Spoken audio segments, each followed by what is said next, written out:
What's going on, everybody? How's everybody doing? I hope everybody's doing good and well and whatnot. I don't. We're gonna be doing all kinds of stuff tonight. I hope you guys are ready. Man, I'm not even fully ready yet. This is crazy. I'm like went ahead and started this, and I'm not even fully prepared for the evening. So you're gonna have to excuse me just momentarily. Anyways, I hope everybody's doing well tonight, man. We got lots of stuff to talk about, and man, it is going to be craziness tonight. We've got so much going on. I've got another screen open, so I'm not looking directly at your screen. So if you're saying hello and whatnot, give me a minute. I've got to have to make an adjustment here real quick. Oh no, that's gonna be way too big. Let's go with this. Yes. So, anyways, how's everybody doing? Let me get in here and say hello to everybody. Donna, I am doing good. Thank you so much. Oh, what is going on? Andre's in the house, probably naked and lit for sure. Susie, what's going on? Yes, it is a wine night. I hope you guys are ready. It's going to be a lot of fun. And we are going to have we're going to have a good time here for sure.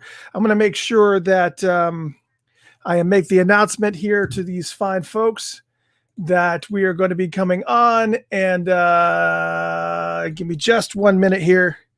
Man, I don't know. I'm just like completely and totally unprepared tonight. I thought I was ready to go, and that ended up not being the case. We're going to have some fun tonight. Tonight we are talking about Sheila E's album Romance 1600, which technically is Prince's album more than Sheila E's, but it's okay. We're going to be talking about all those things tonight. So obviously, if sorry, I'm looking off this way. I've got to. I made an error in judgment that I went ahead and started the broadcast when I wasn't even ready. And now I've got to make sure that I say something here real quick. Yeah, it's Mr. Crest for the Funktopia Radio Show. I hope everybody's doing well tonight. We are going to be starting at 8 p.m. Eastern Standard Time on the Funked Up app. Which is a mere 12 minutes from right now. We will be doing, so don't go anywhere. 12 minutes from right now, we'll be doing the album chat for Sheila E's In Romance 1600, or technically Sheila E In Romance 1600. We're going to be talking about that album and its background. We got lots of great news for you. We're already live on Facebook, facebook.com/Funkatopia. So we're talking on video, and I'm going to kind of unveil some stuff for those folks. And if you want to hang out with a bunch of Prince fans, go ahead and log into Facebook, facebook.com/Funkatopia, or you can join us on YouTube. Just go to youtube.com and search for Funkatopia. You'll find the channel and you'll be able to find our live shows there. We're also on Twitch, but don't go anywhere. In a little over 10 minutes from now, we will be right back with the album chat. I hope you guys are ready. It's going to be a lot of fun and a lot of cool announcements as well. Don't go anywhere. What are we doing here? We got to take away some of the stuff. Take away that. All right, we're good. How's everybody doing? I'm sorry. Cammy, what's going on? April? Yes, I know. Andrea always need more light. Shirley, what's going on from Philadelphia? And Andre actually corrected me. He said he's half naked. Kristen is joining us. That's great. Cammy, Rain, what's going on? Rain says more than technically, he plays on over 75% of it. Yes, correct. He is definitely, yes, absolutely. Rain, you are absolutely correct on that. Revolution 86 in the house says, hey, Mr. G, got your notification on the Maserati album chat. So happy you're doing this, man. I can't thank you enough. And Brown Mark 2, my favorite band of all time. Well, it's going to be awesome. I'll talk a little bit more about that when we go live. But yes, this Thursday is Lawrence. What's going on, brother? Salutations. Audrey, hello. It's crazy. Andre says, why is that every year after the Super Bowl halftime show, everybody starts going wacko in the Prince community? That's because of the fact that he was the greatest halftime performer of all time at the Super Bowl. So every single time that you do a Super Bowl performance, you're going to be held up to that standard. That's the bar. Jamie, hello. How's it going? Welcome, everybody. So we're going to be having a lot of fun tonight. We are going to be doing Sheila E's In Romance 1600. Again, technically it's Prince's album as well, but we've got lots of information about it. I mean, lots of information. Definitely a shout out to Dwayne Tudall, because his brand new book is coming out on June 7th, Prince's birthday.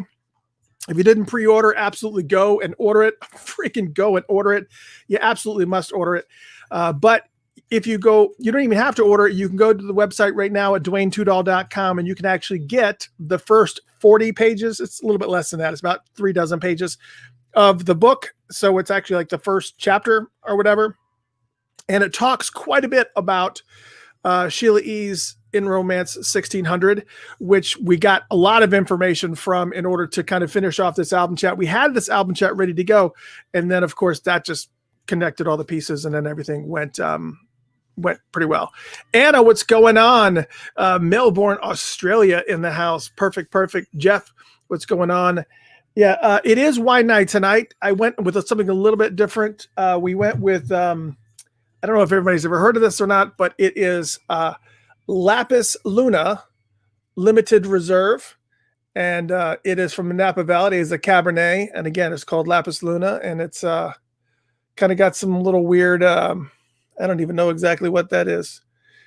It's, I don't know what it is. It looks like a guy trying to escape some type of fiery, monstery death, climbing up the wall, trying to escape, while a bird looks at him and just kind of saying, well, if you don't make it, I'm going to eat you anyways. It's just weird. So we actually had friends of the family come over, and they brought a bottle of wine and was just like, that is perfect. Whatever we don't drink, we're going to try tonight. So yeah, it's Lapis Luna. So I didn't get a chance to try this that night because I was walking back and forth, and it's just pretty amazing. Andre says I want the second half of that book. That was not the first half of the book, Andre. That was only a chapter. That book is over 700 pages long, and you only got like about 30 something pages. And so you don't even have, it's a taste, but anyways. So again, wine night. It's going to be Lapis Luna, and something very, very interesting for sure. It's got a very, very fruity scent to it. Yeah, Cammy, this is just strange that you're out of wine. Jaden's here. Jaden says no wine. Jaden doesn't have any wine. Jaden, you can come in the office and you can have wine. I'm just kidding. I'm not going to give you any wine. It's not wine night. Like, I think I think Jaden is permanently scarred from the night that we did what was it that we did? We did the show with Rob, and I can't remember what it was. And every single time that we said a specific word, every single time that we did a new song, we had to take a drink, and it was a lot. It was a lot of drinking that night. I do not like doing it, for sure. It's just crazy. Audrey says, thank you for making 3121 special yesterday. You know what? You know what's funny? Audrey, that you say that. Really, I did not have any. I literally had, which is gonna sound strange. I had no plans for 3121 at all. I knew it was coming. I knew we had mentioned it. I knew we talked about it, but I really did not have any plans for 3121. I knew that there was other people that were doing things, and I was just like, do I do something? Do I not do something?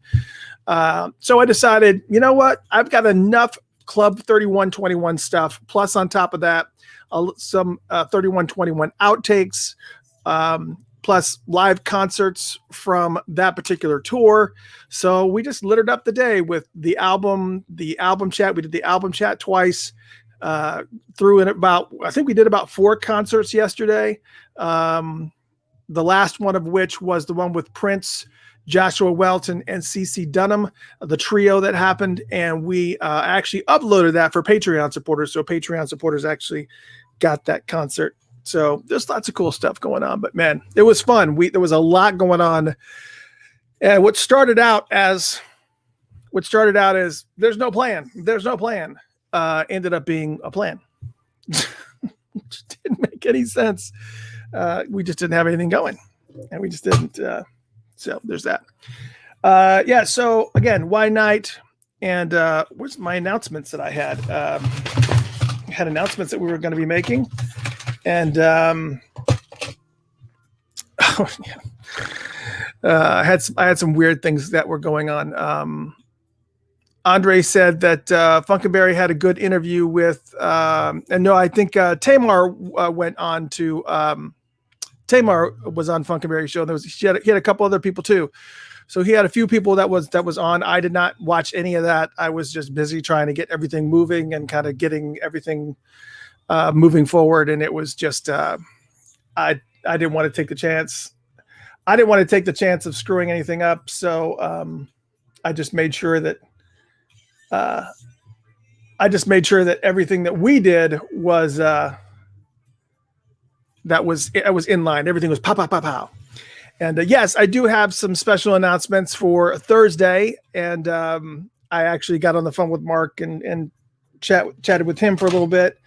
And so we got a special Maserati announcement that I'll be unveiling here. You may have already heard it. I've announced it a couple times on the radio station today. And so we're going to be talking about that and all that. So, man, I hope you guys are ready. It's going to be a lot of fun. I don't know if I'm ready for it though. Anyways, so what was I going to say? There was something else I was going to tell you too. Yeah, I was trying to find out some more. Information regarding the Super Deluxe edition of Parade versus a Super Deluxe edition of Diamonds and Pearls, and I know there was some concern about which rumor was actually correct, and I honestly we just don't know. Honestly, we simply just don't know. Brian, what's going up, brother? How you doing? What's going up? I don't know what that means. Let me kick. Anyways, so I hope you guys are ready. It's going to be a lot of fun, and it's going to be a lot of fun. What more can you ask for? What more can you ask for?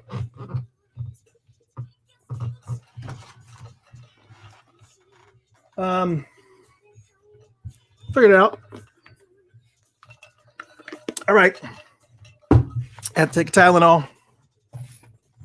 Anyways, it's going to be a lot of fun. What is 3121 being celebrated more than Diamonds and Pearls? It's really not. Honey, what's going on? Donna, hello. Oh, yeah, there was also the 3121. We also did the 3121 radio promo that they did for Sirius XM. We actually had gotten a hold of that. We played that. We did a lot of stuff for 3121. So I hope everybody had a good time with that as well. Man, there's so much that I realized that I just had tons of information and I didn't, it was just weird. I was like, all right, maybe I do have enough to kind of make a 3121 unplanned show. For someone that literally woke up in the morning of March 1st, 2021 and had no real plan in the mix, I was just like, all right, so I guess we're going to start by playing 3121. Then we'll do a concert, and then we'll do another concert, and then we'll do the album chat, and then do a couple more concerts, and then we'll do some extended clips, and then we'll play the album chat again, and then we'll play another lost concert from that era from Club 3121. It was just fun. I had a good time. I hope everybody had a good time. For those of you just tuning in, we are actually in the middle of a pre-show right now. I do want to talk about, that's the other thing I wanted to make sure that was listed on here, was making sure that the Album Chat's website was on here as well. Because that is, that's something else I want to talk to you guys about, because it's something else that's going to be happening here. 45 seconds and we're going to go live. But for those of you just joining us, this is the pre-show. So we're really kind of just talking about nothing right now, just kind of catching up with everybody. We're about to go live here in about 35 seconds. And then you guys will be actually connected with everybody else. What is up, Alfonso Star? Alfonso's in the house. He's got a lot of really cool events that are going to be happening as well. We've got some special events that are happening, I believe, starting last Sunday in March, correct, Alfonso? You want to put up a link to that, to your event at the end of March. It's going to be the last Sunday of every month or something like that. I wasn't able to kind of dig really into it, but Alfonso, please make sure that you upload that information to make sure that everybody knows about it. All right, here we go.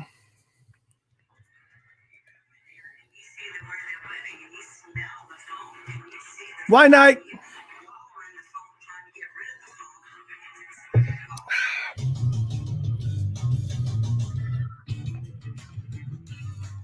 What is up, everybody? How are you feeling? If I leave my voice on, then it echoes, and if I leave the music, it doesn't. It's just a long story. There's a reason why I do everything I do. So just relax. It's fine. I hope everybody's doing good tonight. Lots of cool stuff to talk about and whatnot.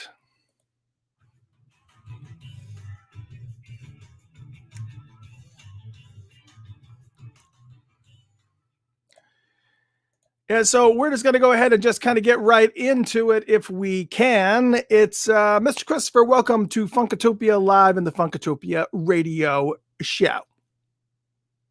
This is the album chat for Sheila E's Romance 1600. Actually, technically, it's in Romance 1600 is technically what it is. And why am I seeing a little bit of a bounce here? Is there any type of bounce going on? Okay, it's a little bit better, I guess. I just want to make sure there's no kind of feedback or bounce. So if anybody's listening to the radio show and you hear any type of feedback, please let me know. Let me make sure that everything is clean. Is it clean? Yeah, I'm getting a little bit of a... There we go. That's better. All right. That's what I like to see. I don't like to see any levels whatsoever. Kind of... Oh, my God. You hear that? Listen. Oh. Much better. Okay. Now everything is clean. All right, cool. Welcome one and all. It's Mr. Christopher with the Funkatopia Radio Show. It may only be something that I hear on here board level, but I want to make sure there's no levels coming through so that you can actually enjoy the show in all of its entirety. If you would like to join in with a bunch of other Prince fans and also watch me do this album chat, all you got to do is go to funkatopia.com. I'm sorry. Yeah, go to funkatopia.com. You can actually listen live there. But if you want to watch, you go to facebook.com/Funkatopia or go to youtube.com and search for Funkatopia. You can find our channel there. So there's a variety of different ways that you can get to us. So make sure that you try any of those ways and it's all good. But if you go to Facebook or YouTube, you can actually join in with a bunch of folks and whatnot. And man, we've got so many cool things to talk about. And we also have got the album chat as well. The album chat is going to be done tonight. And you're going to watch me and hear me do it live. A lot of people are asking about the Plectrum Electrum album chat, when that's going to appear. I need to put that one together, and I also need to put this one together. And I've got another one coming up, just so you know. So it's been a crazy week. And trying to get all this information together and making sure that everything is going the way that's supposed to is been tricky. It's a balancing act for sure. It's a balancing act for sure. Angela, what's going on? Hello, everybody on YouTube, and hello, everybody on Funkatopia. It is, and Facebook, and Twitch, and Radionomy. And I mean, you guys listen to the show in a variety of different places, and I thank you so much for it. 3121. Yesterday was March 1st. Was that yesterday or was that the day before yesterday? Yeah, yesterday was March 1st, 2021. That was 3121. A lot of the Princely fan sites were doing something special. Surprisingly, Paisley Park wasn't really doing too much anything. However, I take that back. If you actually were physically there at Paisley Park, they actually did a 3121 themed tour. And I guess that included, they were just mostly playing music from the album 3121. And I think some of the clips from that they were playing on the VIP tour actually had, I guess they had some type of special, I don't know, some type of special lost tracks and whatnot. So anyways, that's really, really cool that I want to put the headphones on because I want to make sure that there's no buzz or feedback. And I'm talking along and there's feedback. I need to make sure that everything you hear is crystal clear and awesome. Yeah, so yesterday I didn't really have anything planned for 3121 because everybody was already doing something. And then I kept getting these emails. We're like, what are you doing? What are you doing? You got to do something. You got to do something. So we went ahead and did something. We started off by playing the album in its entirety from front to back. And then we also played not one, not two, not three, but four different lost live concerts. Actually, there may have been four or five concerts from the 3121 era and also from Club 3121. Plus, we also played the 3121 radio promo that was done. It was like 2.5 hours of the show, the 3121 show that I guess Prince had done with DJ Rashida. Is that who it was? For 2.5 hours for Sirius XM. And then we also played the album chat. We played the album chat at noon, and we also played the album chat again at 8 p.m. And then we closed it up with a concert, trio concert from Club 3121 that was Prince, Joshua Welton, and CeCe Dunham. And it was amazing. We had an amazing time. We did a lot of 3121 themed things. It was mess. It was a mess. It was a lot of stuff, and we tried to keep everybody in the loop and keep everything moving. And we saw people randomly doing things. Oh my gosh, I did not turn on my disco ball. Hold on a second. You have to turn on the disco ball. Give me a minute. This is imperative. Can't do a show without the disco ball just sitting there dormant. Not. Gosh. There's a disco ball playing in the background. Well, now it's gonna be a mess. Rain says Josh Welton or Josh Dunham. I don't know. It just said Josh, so I assumed it was Welton. Maybe it was Dunham. Made more sense because CeCe Dunham was there, so it could have. That's probably who it was. Anyways, it was great. It was a good show, so I hope everybody took it all in. I don't know everything. I don't know everything. I pretend like I know everything, but I really, sometimes I don't. Sometimes I don't have all the details, and just kind of head. Last night was weird. I had I don't know why I'm opening with this, but I had this really weird dream that I don't know what it was. It woke me up in the middle of the night, and I hope that George Clinton is okay. I assume that he's still alive. But it was a really, really weird dream. And, I was walking around, I guess backstage or whatever, or back in some area with, George Clinton. And we were walking around and for whatever reason, we got into an elevator. This is a dream. This is not reality. We walked into this elevator, and, I was just trying to make small talk with him. Again, a dream. And I said, not that I haven't been in the same room with George and spoken with him and hung out with him before, but this is different. And I turned to him in the elevator and I said, man, I can't believe that I can't believe that you're not going to be touring anymore. I guess, that's just amazing. And he gets real, real close to me. And he puts his face in my face and like really close. I mean, like really close, like very awkwardly close. Like if you were watching from any further than 5 feet away, you probably would have thought something was happening. But he gets where I could like feel his mustache whiskers on my face. And he says, Christopher, I pass the funk on to you. And he says it.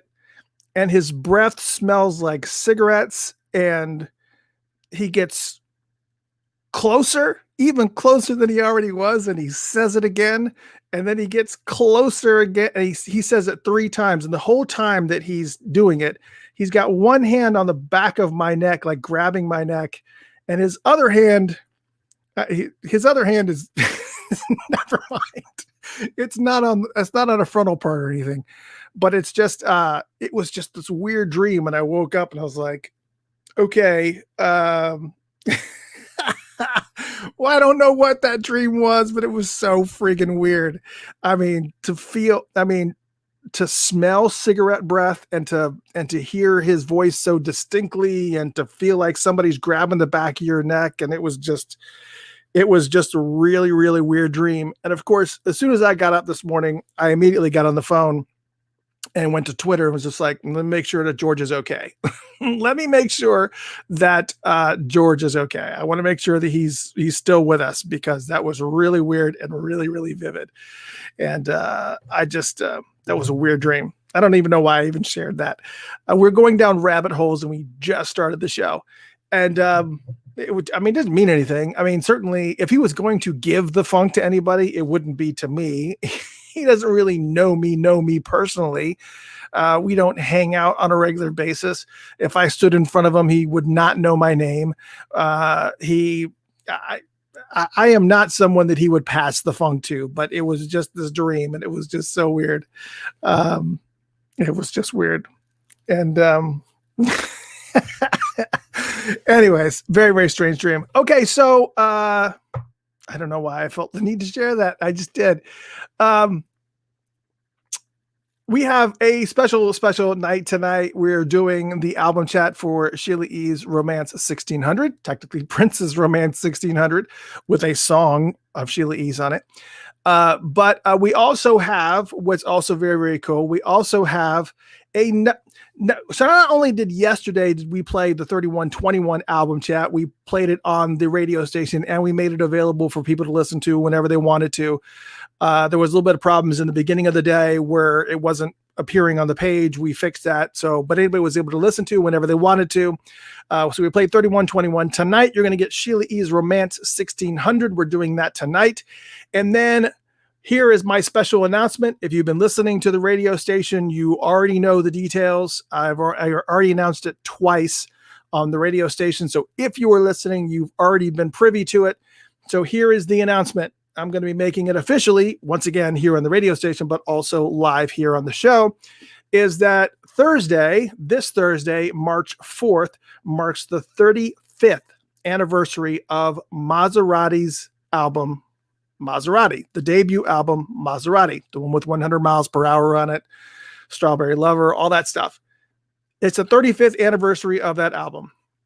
So, of course, I get my phone and I said, I got people that have been asking me about doing an album chat for Maserati, like Brian, like every single time we're on live.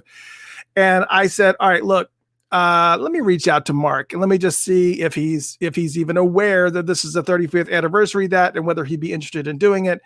And he said absolutely positively yes, but he cannot do it on Thursday. He can only do it tomorrow on Wednesday. So he wants to actually do it live. He wants to do it live here on our show. But when we play it, it will only be played on Thursday, on the actual day where it's the 35th anniversary of the show. I could make it live, but I don't know how well that will work because we're kind of just playing around with it. But it's going to be myself and Brown Mark, and we're going to be talking about the Maserati album. We're going to be talking about the history. We're going to be talking about the band. We're going to be talking about Prince's involvement. We're going to be talking about all of the tracks on the album, all the stories that go with those songs, which we don't typically have access to in places like Prince Vault and stuff. There's no books written on Maserati outside of Brown Mark's book, which only has a little bit of details here and there. So anyways, it is going to be a lot of fun and you are going to enjoy it. We are going to pre-record the show on Wednesday where he's calling in and we're going to be doing the show. We're going to be pre-recording the show on Wednesday. And then once we record it, then we will be layering in the music and everything, and you will be able to see the broadcast on Thursday. So you get this Thursday at noon, 12 p.m. Eastern Standard Time. We will play the album chat for Maserati's album, and then we'll also do a replay at 8 p.m. Eastern Standard Time as well. We'll also do the replay for that album. So it's going to be a lot of fun. It's going to be great. Everybody's been asking for this Maserati album chat, and now you're getting it. And it's going to be pow, pow, pow. We had 3121 yesterday that we rebroadcast. We're doing Sheila E's tonight, and we're doing Maseratis on Thursday. Well, I'm doing Maseratis tomorrow night, but Thursday is when you guys are going to get to see it. So three times. Don't worry, I'm going to be asking all of the questions that you guys want to know about the. I know that they're talking about re-releasing. They were talking about remastering that album. It was also talking about remastering some of his solo albums. So we don't know who's all going to be on here. I know that Brown Mark is going to be with us. The potential that Tony Christian may be on there. Potential that G Sharp may be on there. So who knows what's going to be unveiled, but you will be able to see on Thursday at 12 p.m. Eastern Standard Time. So if you're on the East Coast, right at lunchtime is when you'll be able to tune in for this show. Or when you wake up, if you're on the West Coast or wherever it is that you are. But 12 p.m. and 8 p.m. Eastern Standard Time on Thursday is when we do that Maserati album chat. It's going to be awesome. For those that are joining us on the drinking side of things, we don't drink to get drunk. It's just a casual, let's hang out, let's have a glass of wine type of thing. It is wine night. Tonight I am drinking Lapis Luna Limited Reserve, which is a Cabernet Sauvignon from Napa Valley. It's very, very fruity, very light. It's kind of cool. We're going to, do whatever. But anyways, I know that everybody wants to get into the album chat, so I say we do it. We're going to go ahead and get into Sheila E's album chat for Sheila E in Romance 1600. So I'm going to take a drink of water, and I hope you guys are ready. It's going to be quite an undertaking because I happened to look to see, normally if I expand the text so that I can kind of make it all legible and whatnot, and just so I can make it legible and see everything, it ends up being about, if I put it at 24 point font, it normally sits at about sits at somewhere around the vicinity of about 22 pages or something like that. No, it's this one. If I put it in 24 point, it's 60 pages, 60.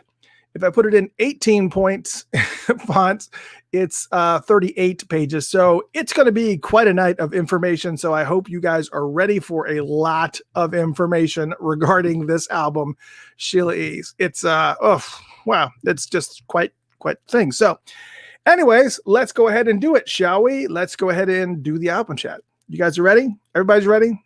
I can't really, I don't know for a fact that you guys are ready. So I'll give you a 30 seconds or so. All right. I'm going to take a sip of wine.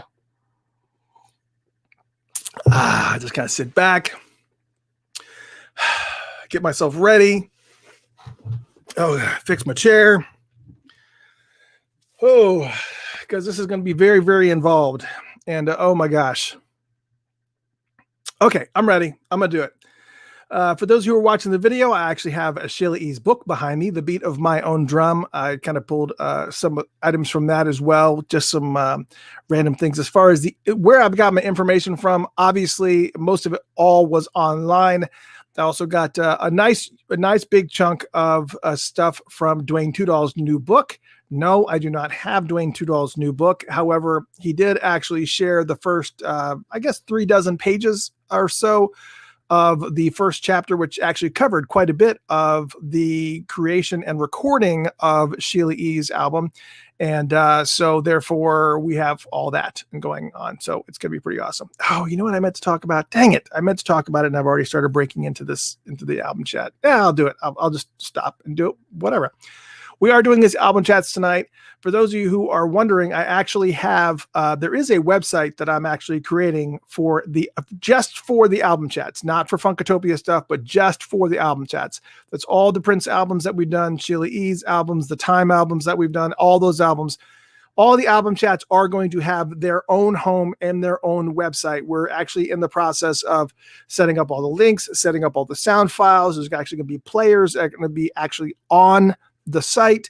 Not only that, but we're working on transcriptions as well. So every single one of the album chats will also have actual text, full-blown transcriptions of all the shows.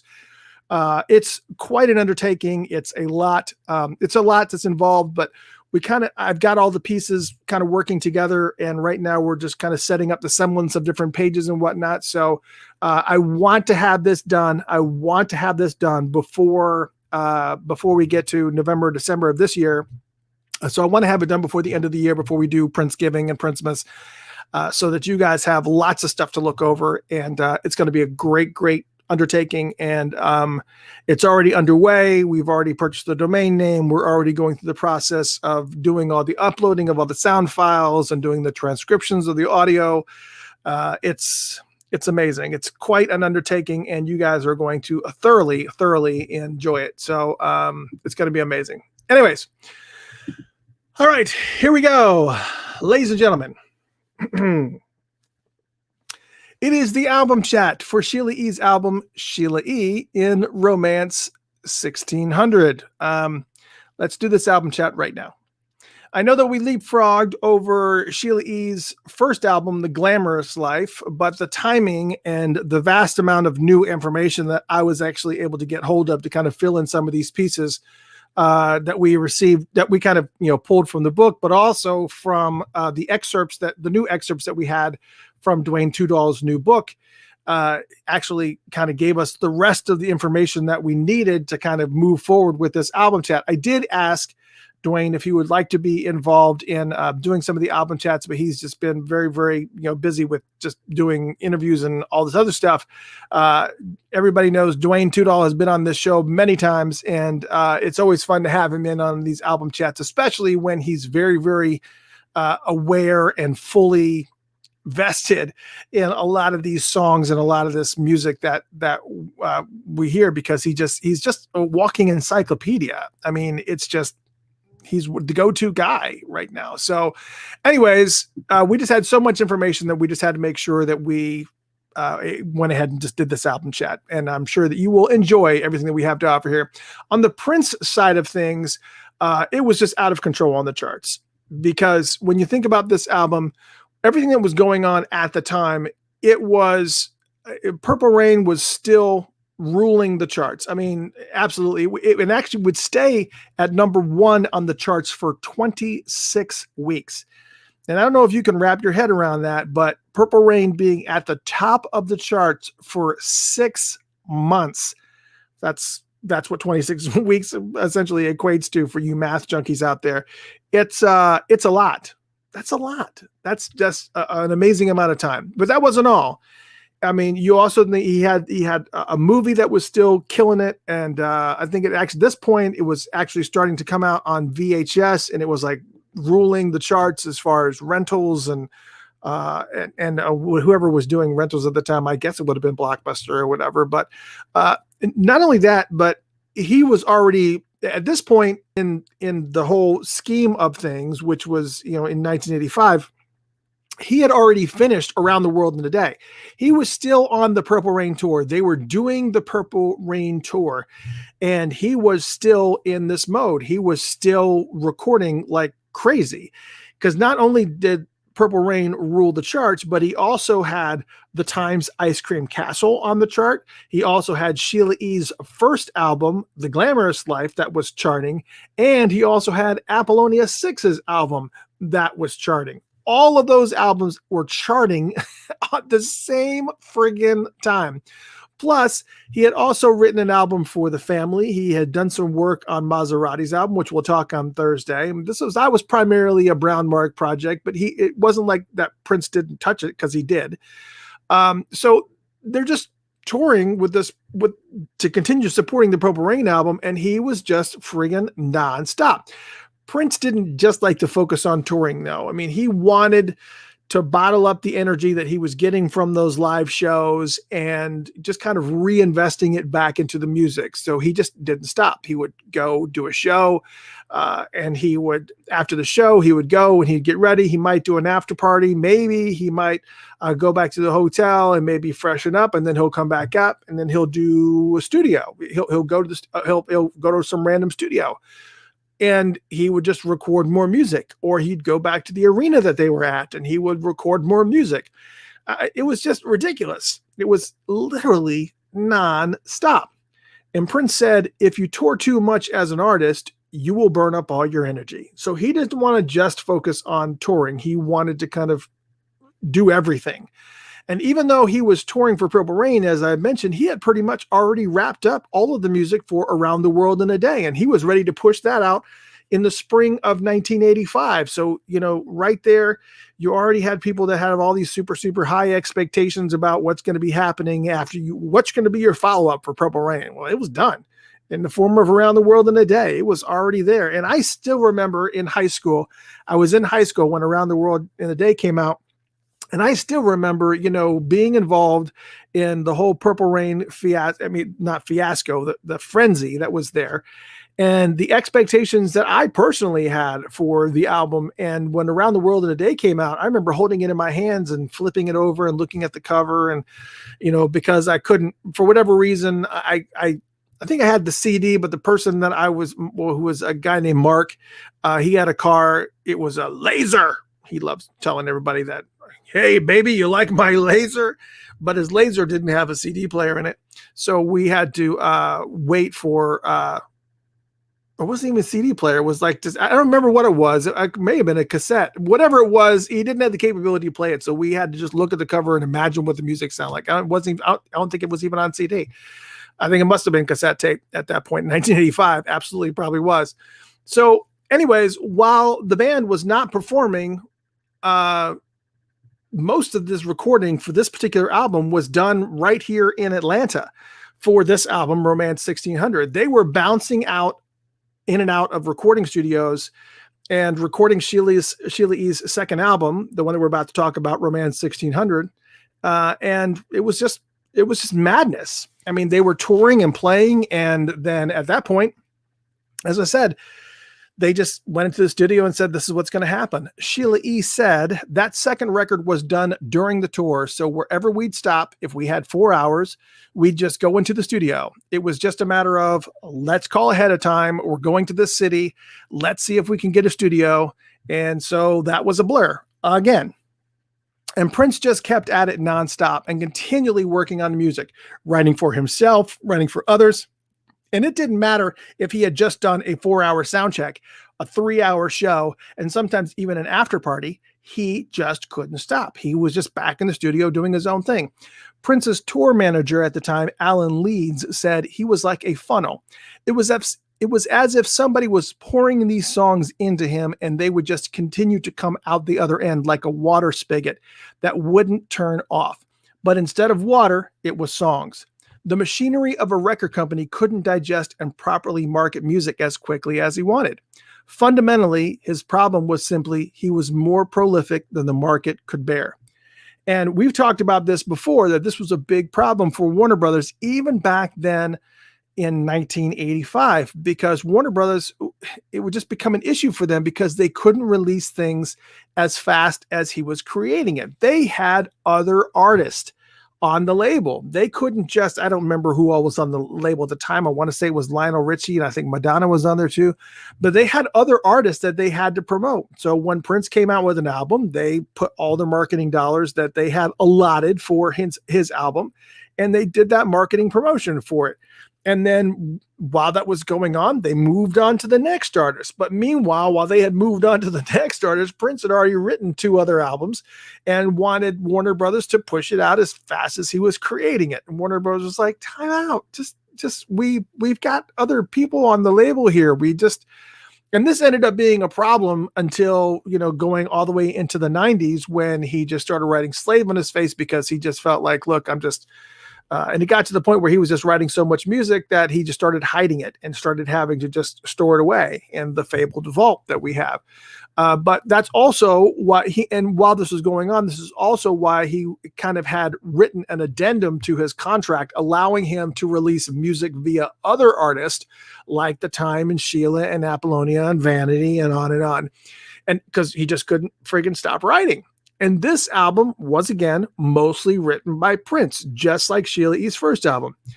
Susan Rogers said it was Prince's record once again. He wrote the lyrics, and it was a Prince project. Although I think Sheila may have had the lyrical inspiration this time, particularly on Toy Box, but definitely this was another Prince record. And he could have easily focused his energy anywhere. But because of the huge success of Sheila's first album, The Glamorous Life, and also because she was there for the Purple Rain tour, she was, doing all this extra work on the Purple Rain tour. She was available for all of his whims. She was right there. So if he wanted to record something, this was a big win for Sheila. She was in the right place at the right time. Sheila could have pumped out her own material, no doubt. I mean, you guys know that I am definitely Team Sheila when it comes to some of these other acts that we've seen kind of come in and out of the Prince camp. Absolutely Team Sheila.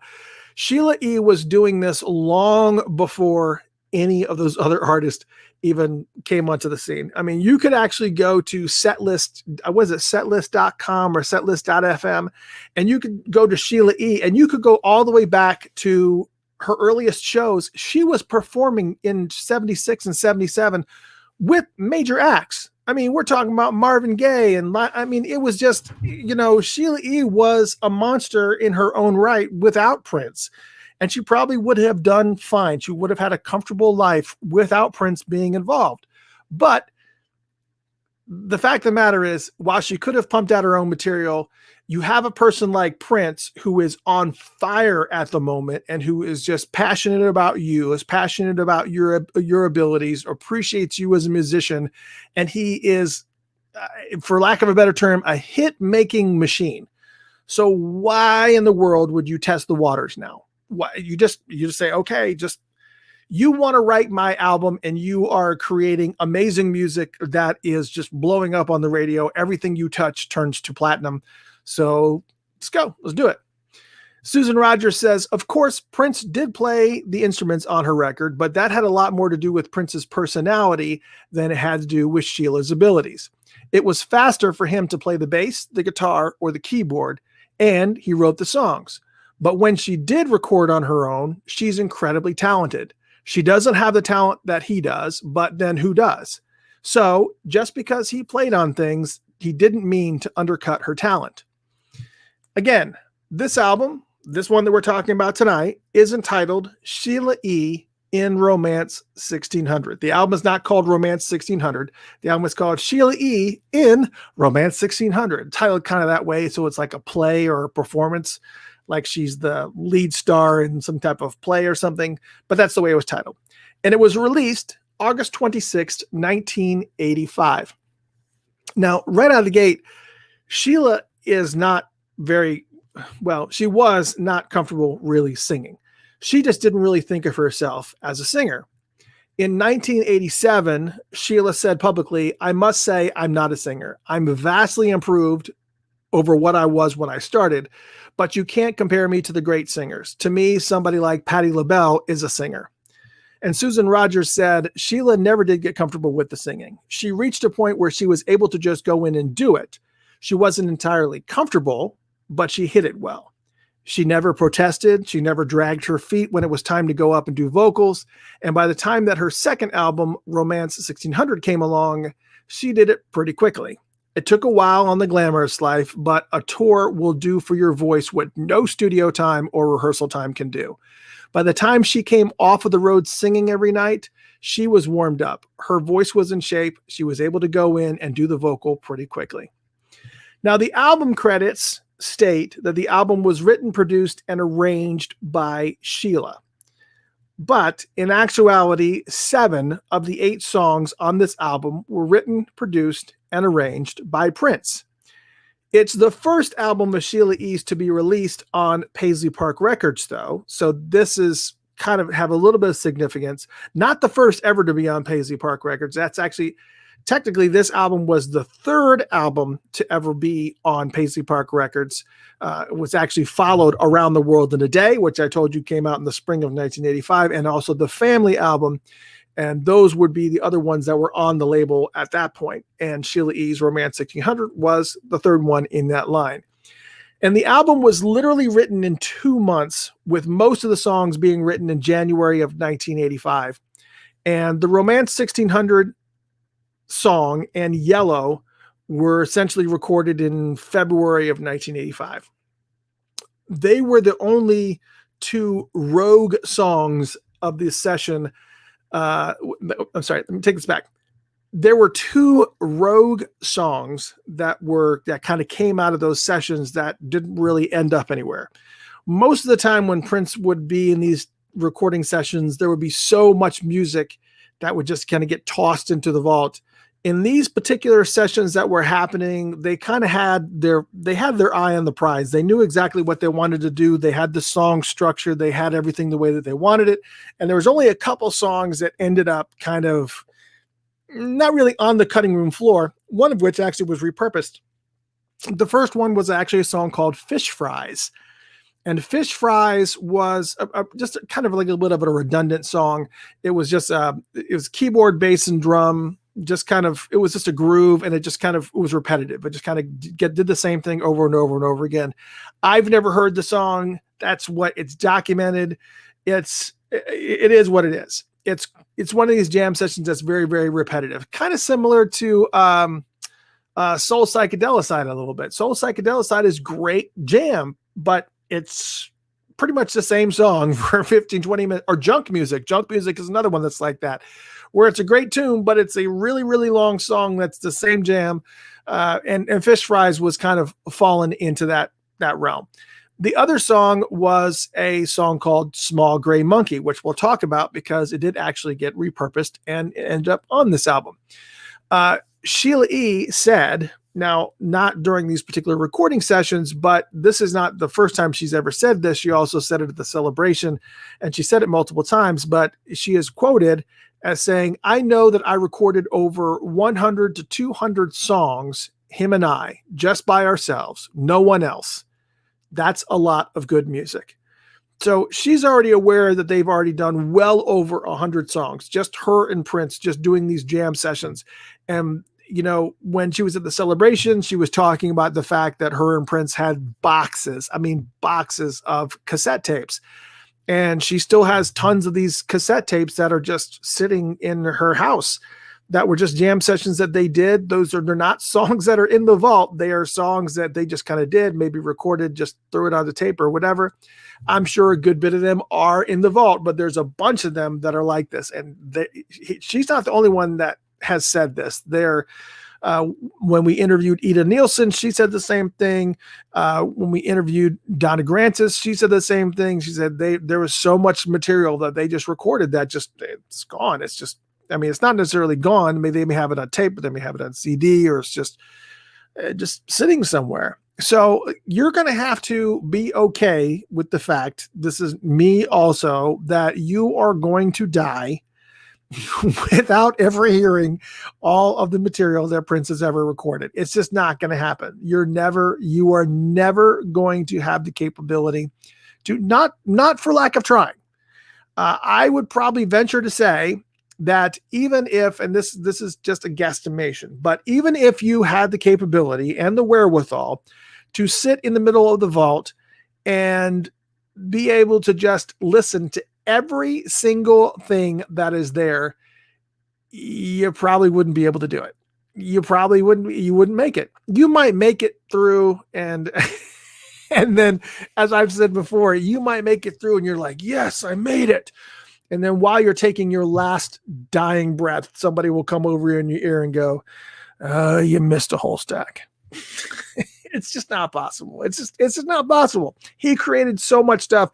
Plus, on top of that, all the different versions of all the songs that are out there. I mean, there's got to be like 20 different versions of Bat Dance. There's got to be like 15 different versions of every single song that he's ever done. Just because he was just messing with different feels and messing with different vibes and different structures and different formats. And it's insane. It's unfortunate, but it's good because we know that the next generation and the generation after that will be able to hear all this amazing music. Anyways, all that being said, the recording of this particular album is all happening while they are touring on the Purple Rain Tour. This album reached number 50 on the Billboard Pop Album Chart and number 12 on the Billboard Soul LPs chart, which is a little shocking since when this album was released, you couldn't turn on the radio and not hear a Love Bazaar. I'm actually surprised to see that it only capped out at number 50. that just doesn't sound right. That number doesn't sound right. That documented number doesn't sound right. Maybe if we kind of threw somebody into the mix to kind of do a little bit more deep diving. I remember back in this day that every single time you turned on the radio, it seemed like friggin' Love Bazaar was on somewhere, somehow. So it's just surprising to me that it only capped out on number 50 on the pop chart. Number 12 on the soul LP charts. That may make a little bit more sense because maybe that's what I was listening to back then. So there's that. So there you are as far as the background information on the album. So now let's talk about and play. We are going to be playing some music here. You're not just going to have to hear me going, yep, yep, yep, yep, yep. You're actually going to hear me talk, but you're also going to actually hear the music as well. So let's go ahead and get that out of the way. For all you fine folks that are on Facebook and YouTube, I see all the comments going back and forth, but I don't want to stop and kind of address each one of them. I will do that while the song is playing. For you folks that are on the Funked Up app, you can actually listen to the song without hearing me talk.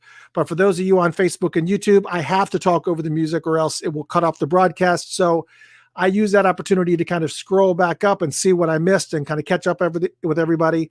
And there's going to be plenty of time for that because a Love Bazaar is a 12-minute song. So I'm going to have plenty of opportunity there to kind of catch up and stuff. I'm seeing some really cool comments. Thank you guys so much for your involvement and for contributing to the conversation and talking amongst yourselves. I appreciate that. I just don't want to get derailed here because there's a lot of information to talk about, as I told you, pages and pages worth. So now let's go into it. Let's go into the songs, which starts off with the song Sister Fate. It is the opening track and also the first single off of the album. There was an extended version of this song that was included on a Glamorous Club Dance EP, but that one was only available in Japan, and it also featured extended versions of the album singles. The basic tracking for this song was recorded January 9th, 1985 at Cheshire Studios right here in Atlanta. Matter of fact, my co-host Rob Rhythm and I lived not too far from these studios, like less than a mile from where these studios are.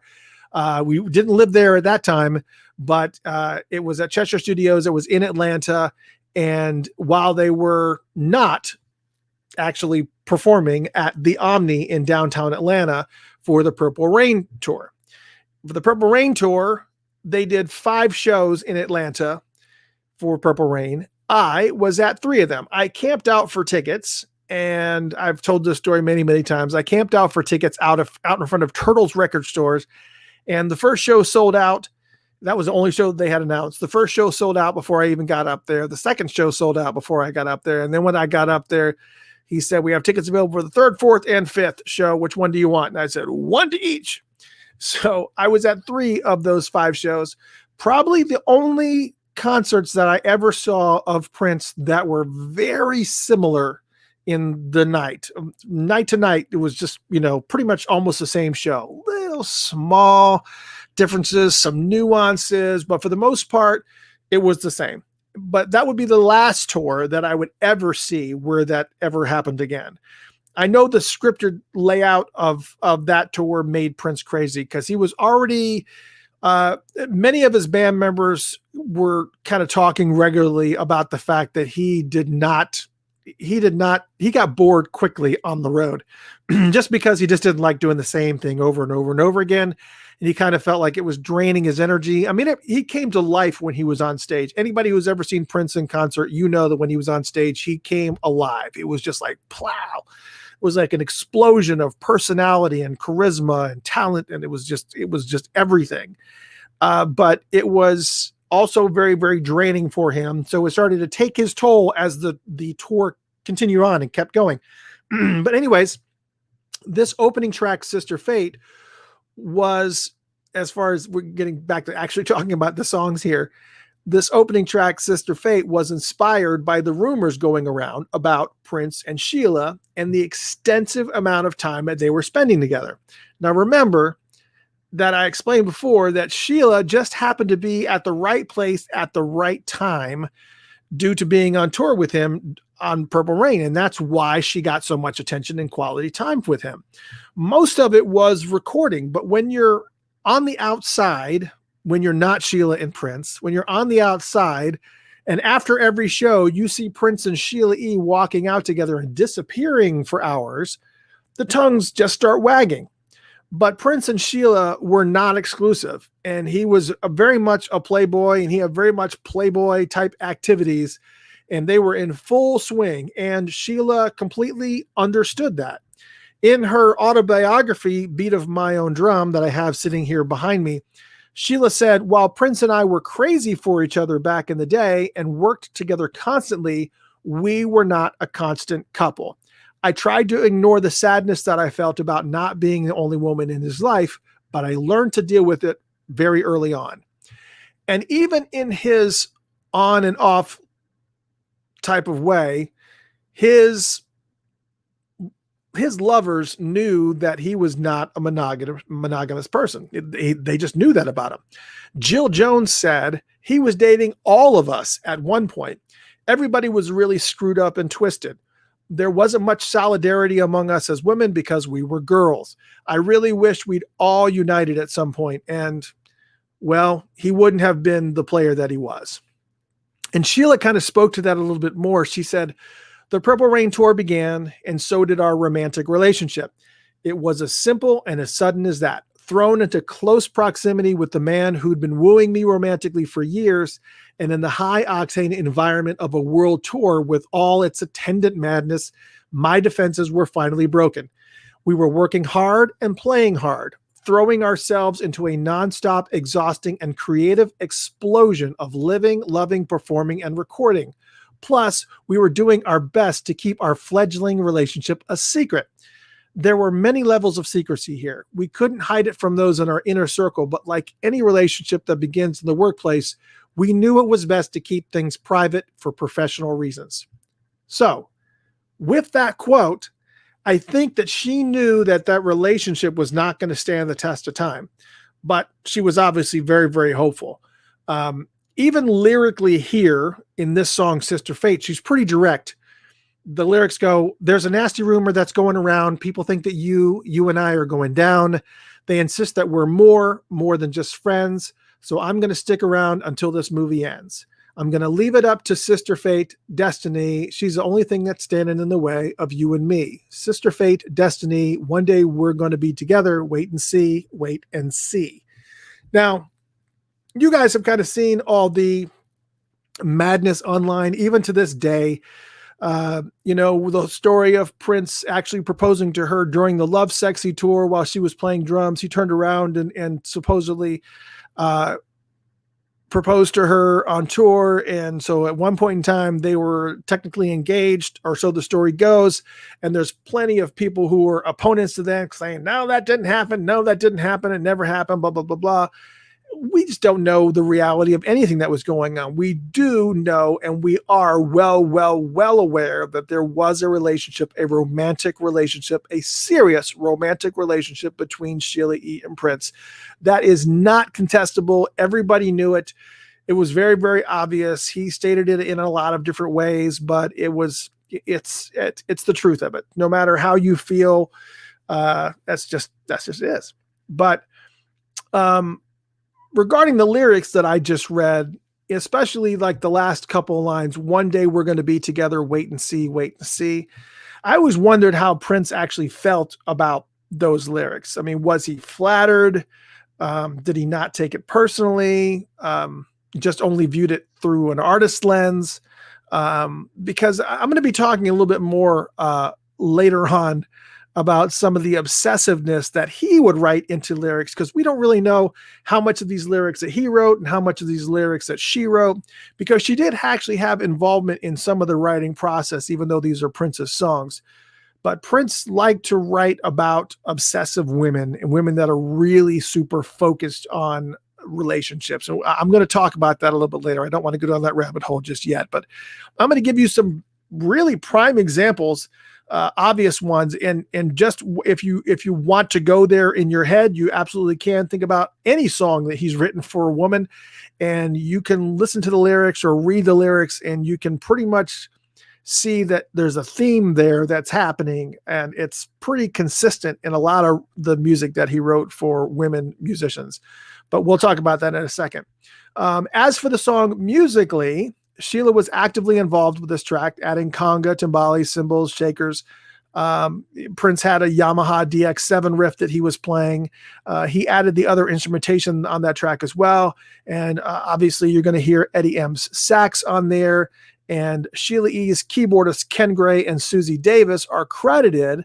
But according to Dwayne Tudall in his new book, he believes that they are only making an appearance on that first 15 seconds of an intro of this song. And this song, you know, if you go to places like Prince Vault, they always say things like, this song is never believed to have been performed live. Well, this particular case, you're going to see that across the board when they do documentation of on Prince Vault of some of those typical songs and when the first time that was played and when's the last time they were played. But the reality of it is that while you may see that sometimes they say it's never been performed live, that's not necessarily true. They're meaning Prince never played it live, never performed it live. As far as Sheila E is concerned, this song was played regularly on those tours. And it was actually this particular song, Sister Fate, it's the opening song to the album. And it was also the opening song on the Glamorous Life tour. And you would see it on a lot of the shows all throughout 1985. And luckily there's great websites like setlist.fm. I can't remember it's setlist.fm or setlist.com, but they actually have all of Sheila E's shows, and you can go to all the different tours in 1985 and you can see it littered all throughout there. So this entire album, there is no songs on this album that did not get played regularly on the Glamorous Life tour. Now, Prince actually did have an affinity for this song. He really did like it. So, and moving forward from this point on, any other tracks that he wrote for Sheila were labeled as Sister Fate music.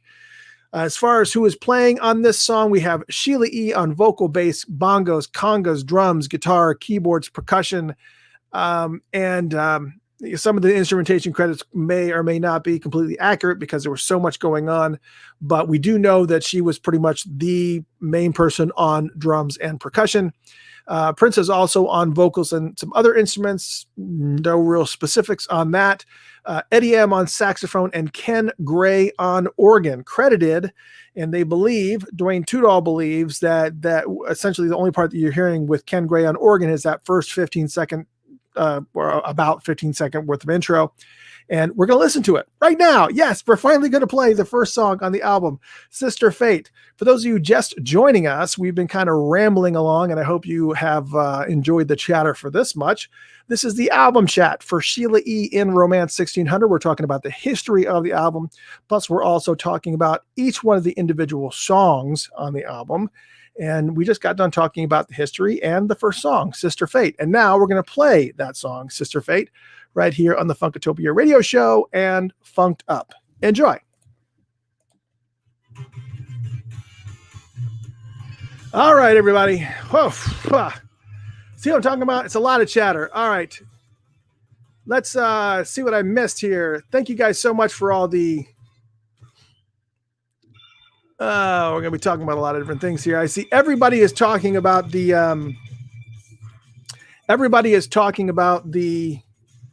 Maserati show. I see a lot of people talking about the Maserati show. Yes, it is wine night. Thank you so much for this. And I also see some comments about the Maserati album show that we'll be doing on Thursday. That will be pre-recorded tomorrow. You guys won't hear that, but that will be pre-recorded tomorrow. And then we will play the recording for that on Thursday at noon and 8 p.m. So if you missed that announcement, 12 p.m. and 8 p.m. Eastern Standard Time on Thursday. This Thursday is the 35th anniversary of the Maserati album, and I will be doing the album chat for that album with Brown Mark at the helm. So he's going to be telling us about everything. So he's going to stay for the whole entire album chat and tell us all about that album that's coming up this Thursday. So please stay for that, please. Don't stay here right now. Come back on Thursday. You're more than welcome to hang out here if you want. But we're going to be talking about everything. Next song after this is Dear Michelangelo. We'll be talking about that in a minute as well. And man, so much. Scott, what's going up? Scott from on the Facebook. What's up, chat? Puff, puff, pass. I hear you. I just, we got to see everything here. I'm going to try my best to keep up. I got 2 minutes to keep up here.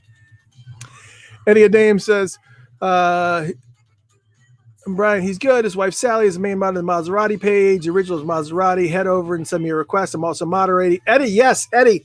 I hope you're going to tune in for that Maserati album test. It's going to be amazing. It's going to be a lot of fun. We're going to have some good times. Brian said, when I first heard Around the World Today, the only song I liked was Pop Life. You know what's funny is that I actually have a recording somewhere of my band playing America. We actually did America. It was probably late 80s, though. We tore it up. It was really weird. I'm going to have to try to find a recording of that and let you guys hear that. It was pretty cool.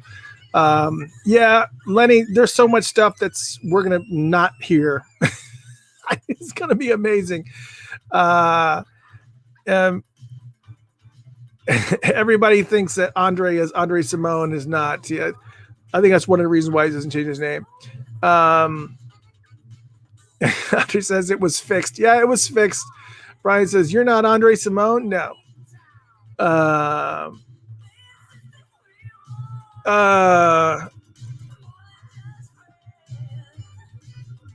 Dana says, just talked to Brown Mark yesterday. Yeah, I know. So did I. Dana, so did I. Cammie, my producer at the helm, says number 11 on the Hot 100, number 2 on the Black. Yeah, see, just some of these notations that they come up with that they document, it's just unfriggin' real. Dana, thank you so much for the comment about being so informative. I appreciate it. It takes a lot. It was just, it's just amazing. Yes, Eddie, thank you so much. I appreciate it. Dana, I hope you're going to tune in. It's going to be a lot of fun. All right, we got 12 seconds and we're back in the mix. Oh my gosh, already. Wow. All right. This is a lot of information, isn't it? Here we go. And that was Sister Fate, the first track off of Sheila E in Romance 1600. I have to read it like that. I can't say Sheila E's album, Romance 1600. I have to say Sheila E in Romance 1600 because that's how the album is titled. It's quite an undertaking for sure. It's just ridiculous. Anyways, that brings us to the next song, which is Dear Michelangelo. 2 weeks before the album release, it was the B-side to the song Bedtime Story, which is actually the last song on the album, and is also the second single released from the album. The basic tracking for this song took place in early January of 1985 at Master Sound in Atlanta, Georgia. Again, recorded while they were in Atlanta for the Purple Rain tour. If you remember what I said, the first song was actually recorded in Cheshire Studio. There was actually there's a thing with that. That was actually the second studio that they went into. Master Sound Studio in Atlanta was the first studio that they started recording in, but then there started to be some scheduling conflicts and they ended up having to switch it over to Cheshire. So this is actually kind of reverse, even though this is the song order that is on the album, but it's fine. Again, Master Sound, Atlanta, Georgia is where they recorded this particular song, Dear Michelangelo. The basic tracking of this song didn't fall completely into place until they got to Houston. Wally Safford, a really good friend of the show. He might actually be here in the chat room. I don't know. I haven't checked. But Wally Safford is a good friend of mine. Prince's ex-bodyguard, performer, dancer extraordinaire. Wally's the man. Wally, where'd you get those glasses? Safford said that he was present when Prince recorded Dear Michelangelo. He said Prince recorded that live at 3 a.m. at the arena. He did it himself. I remember he went and got his hair done at the salon, and then he went back to the arena. You heard that right. Prince did the show that night, got cleaned up, got his hair done, and then went back into an empty arena after all these thousands and thousands of people had left after he'd done, and he went into an empty arena and just played it and recorded the bare bones, or I guess not the bare bones, but at least the good part of the bones for Dear Michelangelo. He started with the drums and keyboard on the Oberheim OBSX and the Yamaha DX7. And then he added the guitar work. And of course, one of the things that we kind of hear him do a lot, he loves the feedback stuff. So he did a little bit of feedback similar to Computer Blue.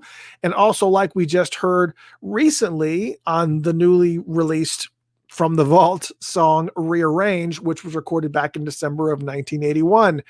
And there was a version of this song released with Prince's vocals that was put out on the album Originals that came out after he passed. Many of you probably have that album. It's called Originals, and whenever he would record music for other people, whether it be Manic Monday for the Bangles or anybody else, he would always play the music and he would put his guide vocals over it to kind of give the artist an idea of how this is supposed to be sung, the energy level that it's supposed to be, the tone that it's supposed to be. He was giving them an idea of how it exactly was supposed to be delivered.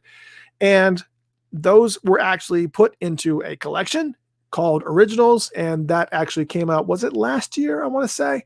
Anyways, it came out after it was posthumous album, but it was a fantastic, great collection of songs. But this song talks about a peasant woman who the town sees as crazy because every night she prays to Michelangelo to save her from death, almost as if Michelangelo was some sort of god that has control over life and death. But she is obsessed with him to the point that she doesn't want anyone but him. She doesn't want to be with anybody but him, or unless it is someone of his persuasion, whatever that means. Maybe somebody that looks exactly like him and is able to accomplish the things that he's able to accomplish, paint like he paints, whatever it is. There is no given time frame to this particular story, so we don't know if Michelangelo was alive or if he's just a memory at this point. We just don't know. But this woman that is the focus of this story is over the moon with him. The lyrics are, "Dear Michelangelo, color the dreams in my head. I look at your paintings and I'm with you in your bed. Dear Michelangelo, save me from death's invitation. I'll make love to no one unless he's of your persuasion." Now, this is what I was talking about earlier. So since we're on it again, I want to go ahead and kind of expand on what I was talking about before. About Prince wrote a lot of songs like this, where there's a woman who is obsessive over a man, especially for songs that he wrote for women. It doesn't matter who the woman was.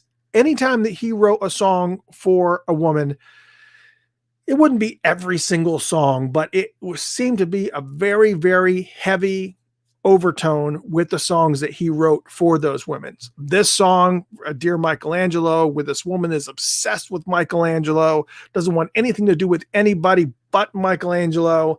The Bangles' Manic Monday, Dreaming of Kissing Valentino by a Crystal Blue Italian Stream, Sheila Easton's 101, For Every Night That You've Been Gone, I've Lit a Candle, There Must Be 99 around my bed, Lying Awake All Night, Long Tears in Vain, Sometimes I Think I'd Be Better Off Dead, Being Without You Was Murder, Baby, Apollonia, Take Me With You, I Don't Care Where We Go, I Don't Care What We Do, Just Take Me With You, Vanity's Wet Dream, My Lips Start Shaking When I See Him Walking Down the Street, Of All the Boys in School, He's the Only One I Want to Meet.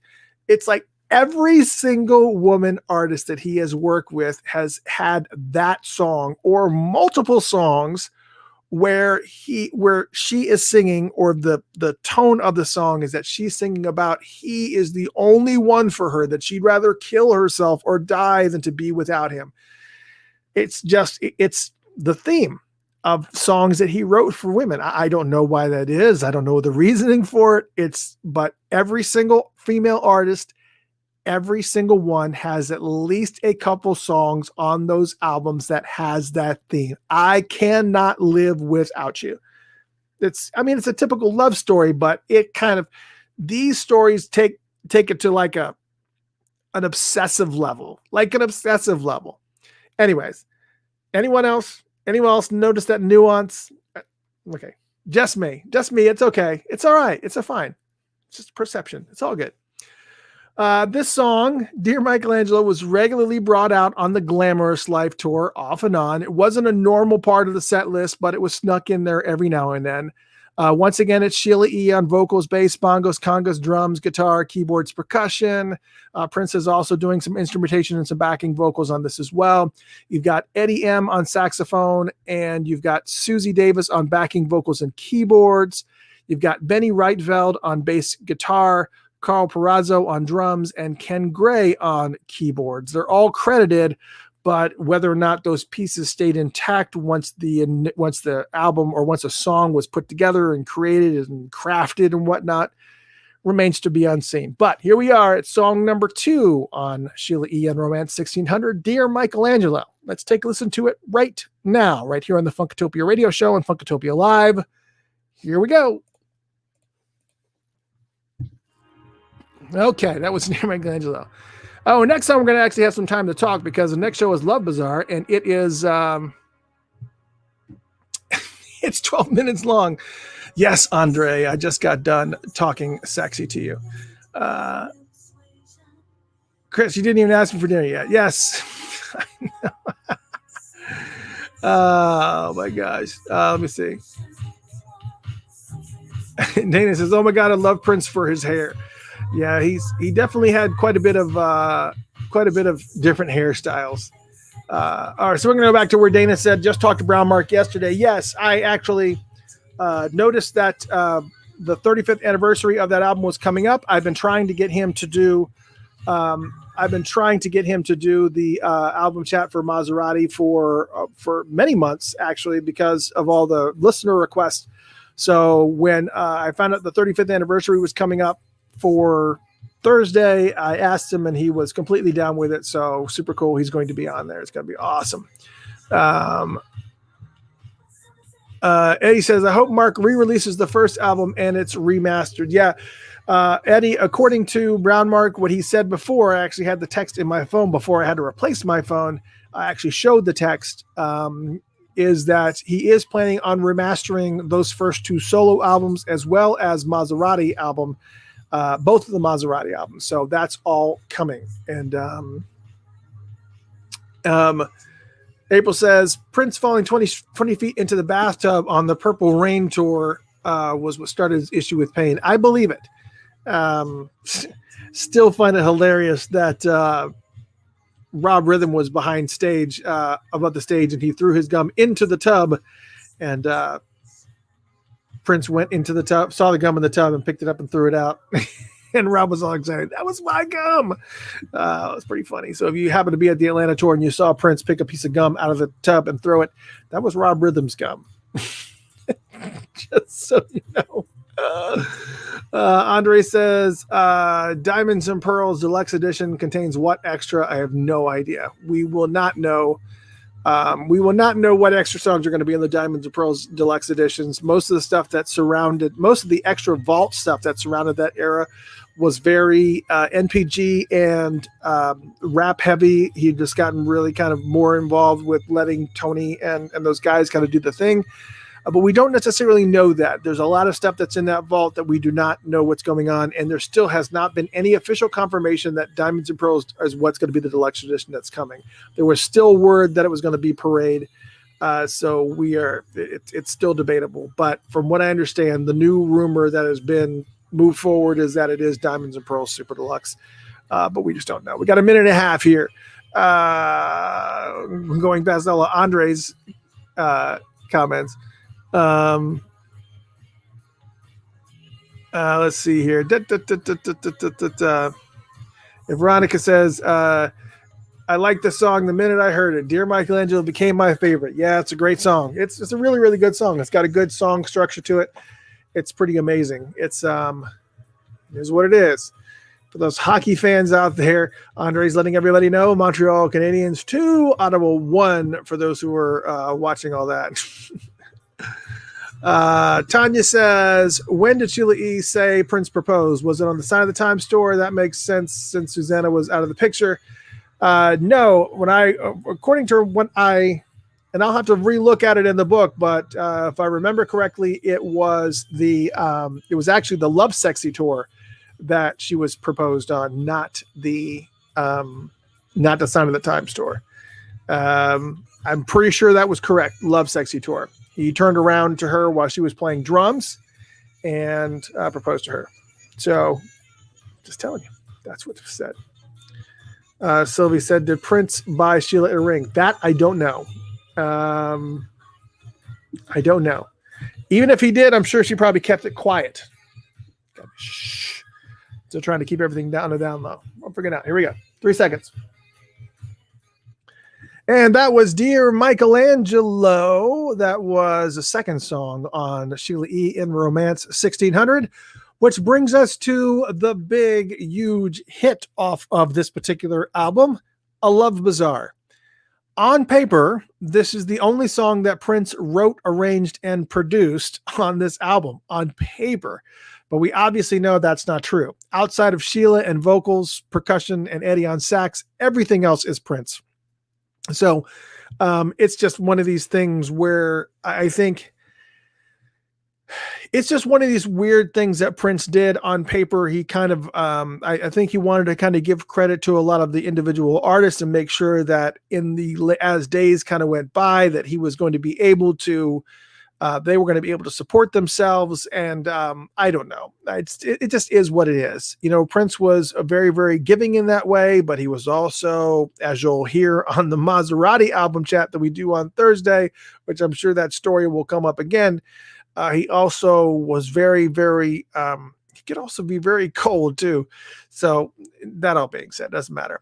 This song, A Love Bazaar, was released as a single 3 months after the album's release. This song was everywhere. You guys know this song was everywhere. Love Bazaar, the edited version, obviously not this 12-minute version. It was everywhere. It was just everywhere. Anytime you turned on the radio, it was either Glamorous Life or Love Bazaar was playing on the radio. If it wasn't one of Prince's songs or it wasn't the time, it was just everywhere. A live version of this song did see the light of the day again in 2001. That was taken from a 1986 concert where they played during the Parade Tour. And they also played that live version on episode 4 of the NPG audio show during the NPG Music Club days. This song was recorded on January 8th, 1985 at Cheshire Studios in Atlanta. The first time Sheila heard this song, as Prince was kind of tinkering around with it, she knew that it was a hit right out of the gate. She said, once he started playing a little bit of the bass part, I was like, oh, we got another hit. We got another hit. And I remember putting on tons of shakers just to keep the movement going. And then you just start dancing like, oh yeah, we're going to be all dancing to this one. A Love Bazaar. That was it. And for this song, Prince switched studios in Atlanta from Master Sound Studios and went to Cheshire Studios. It could have been anything like maybe Master Sound just didn't have the availability time-wise for Prince and them to come into this. I don't know. Either way, Prince ended up loving Cheshire Studios, which is a very, very cool, it was a cool location. It was a cool, just everything about it was just very, very hip. Susan Rogers remembers how much he loved Cheshire Studios. She said, Cheshire is another studio that we really enjoyed. Prince was very particular about his studios. He didn't want them to be too fancy and sterile and clean because it feels like a hotel, but then he didn't want them to be too funky and dirty and ratty either. And when we could find a place that had the right comfort factor where all the equipment worked, we were happy and we could get work done. She then said, Prince really liked Cheshire because it works the same way that Sunset Sound Studios works. It's private. It's just about the right size, the proportions of it, the wood, the fact that the studio owner is not a helicopter owner, meaning that he doesn't hover over you. And when looking for studios, I always had to keep Sunset Sound in mind as the target. And you could just tell in an instant if Prince will like this place or if Prince is going to hate this place based on his love of Sunset with me. We went there more than once, passing through the South because it was a studio that he liked. I remember recording Sheila's stuff there. A Love Bazaar is the one that we spent the most time on at Cheshire. Now, speaking of Cheshire Studios, Eddie M., Sheila's sax player, was also brought in to add sax and background vocals, and he distinctly remembers that day. He said, I just remember walking in the studio, and it just had to be one of the funkiest tracks, and I was just happy to be a part of it. The cool thing about it was he wanted the group to chant in the back with the vocals. It was me, Susie Davis, Steph Birnbaum, a.k.a. Steph Burns, and I think Jerome Benton, formerly of The Time. It was a group thing, and it was really fun. It was really funky, and I was a fan. And at that point, I kind of had gotten the whole thing down on how to please him, so I had no fear of it, and he just let me have my freedom on that. He played the track, and I think we did the vocals first and then the horns. He very rarely told me what to play, unless there was a melody line that he really wanted to hear. but as far as playing, because that was what was cool. Prince was more like play the melody, and then he told me where to go and do my thing. That was pretty much it. The long version of this song went on forever. Back then, you could just stretch, and nobody was tripping. I think Sheila was definitely there. I think everyone stuck around. He was in there for a couple of days nonstop. I mean, he was just burning. Jerome was hanging out with us and Prince's security people. Everybody would come in crashing at different corners of the room, and it was like camping. You'd go to work, and when you were called on, they would say, "Don't go to the motel. We may need you." it's one of those things where it was 2 days in the studios, 2 days in Chester Studios, just hammering out this song. And as mentioned, this track clocks in at 12 minutes and 18 seconds. So they definitely had to make changes for it to be a single. And when they released it, the flip side was edited portions of that full-length track, and it was titled A Love Bazaar Part 2. And the song was put together in pieces, and he started messing with it during sound check while on tour, and the Revolution actually helped him flesh it out. So it wasn't just a song he put together in the studio. He actually, during sound rehearsal, he would break it out, and everybody in the Revolution was like, wow, what's that? And Lisa Coleman said, I remember working on that. This was just a cool little harmony line that I played. And Wendy Melvoin said, if you were playing something new at soundcheck, it was probably going to end up on someone's record. Now, some of you may also remember the video from Sheila E. called Live Romance 1600, where Prince came out and played with her during the song. It was also made it onto VHS tape, and it was Love Sexy Live 2. There was also a 12-inch mix, so it had part 1 and 2. And I think on the flip side of that was a song called Save the People, if I remember correctly, which that was not a song that had any Prince involvement whatsoever. Love Bazaar is the only song listed as written, produced, and arranged by Sheila E. and Prince, is what it ultimately ended up saying.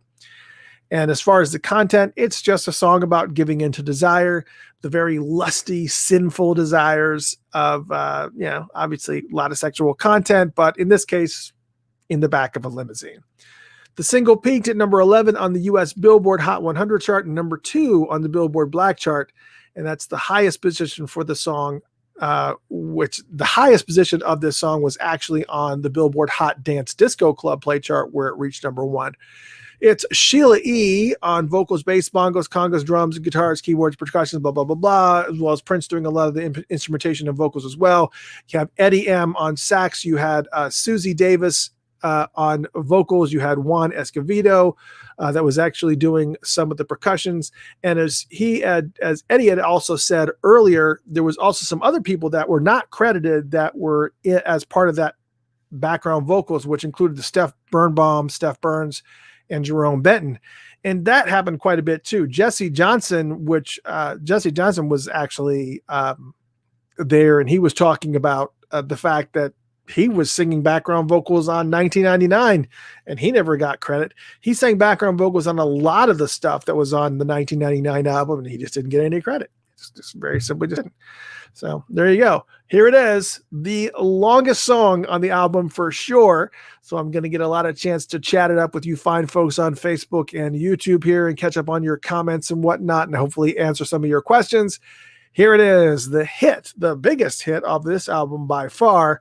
It's A Love Bazaar, the album version, which is 12 minutes and some change.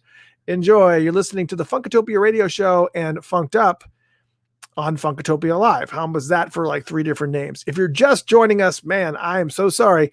You're listening to the album chat for Sheila E.'s In Romance 1600, and this is A Love Bazaar. Enjoy.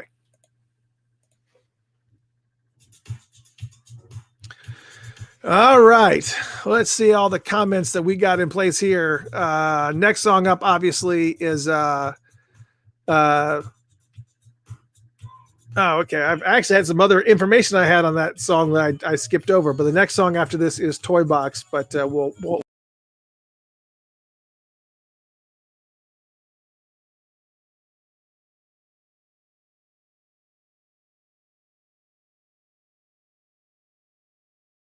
actually took myself out of the studio.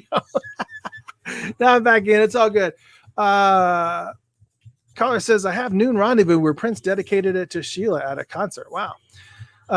April says Sheila released her book in 2014 when he was alive, even though he was upset about the book. If anything in there was a lie, Prince would have had a press concert or release a statement of falsehood and pulled the books off the shelves. Her book has never been pulled off the shelves. I hope her biopic was a footage to prove. I don't know. I don't know the truth to any of that.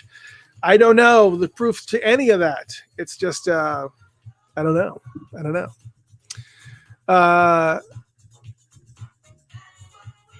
Yeah, you know what's funny? You know what's funny on this? I think some of the timing on here is a little bit different. I see Cammie and Tanya talking about the fact that Susanna was in the picture when Prince supposedly had proposed to her on the Love Sexy tour, and this is only because that's what Sheila E said. Because there's a lot of people that say Sheila E just never got over Prince, and that you know that's all a lie, and this that, and the other. But if you read the first, go to Dwayne Tudall's website and download the first chapter of his new book, because Susanna Melvoin is actually talking quite a bit about that, quite a bit about their relationship in that first chapter. And really, at this point in that book, at this point in time, she was not part of that mix. She was just not, obviously we're talking about a little bit earlier. They're still kind of finishing up Purple Rain and everything else, but I don't know that. I think the timing may be a little bit off on that. I don't know. We do not know. I do not know. It's just is what it is. Let's see. And Dana says, I don't believe Prince ever proposed to Sheila. Yeah. April said, yes, Dr. Finks told the story during a podcast for Sign of the Time. The tub is on hydraulics and it wasn't bolted on the lift. And when he got in, he fell 20 feet below the stage. Yeah. Oof. Well, I don't think it's necessarily even just that. It's also the fact that he, all the jumps and stuff that he would do, all the super high jumps, and he would come out of a really high jump and do a split as soon as he hit the stage, and all the the splits, and just oh my gosh, it's just it's crazy. It's just I don't know. Tanya said yes, he did. She said he got her a ring. Well, again, this is all he said, she said stuff. It's crazy. It's amazing. It's just amazing to me, and I don't know which one I have. I'm not sure which one I have. I need to check to see which one I have. Let's see, shall we? Let's see if this will actually stretch into, let's see. I got all these cords going everywhere. Let's see if I can figure out which one I actually have. Let's see. Would I ever be able to...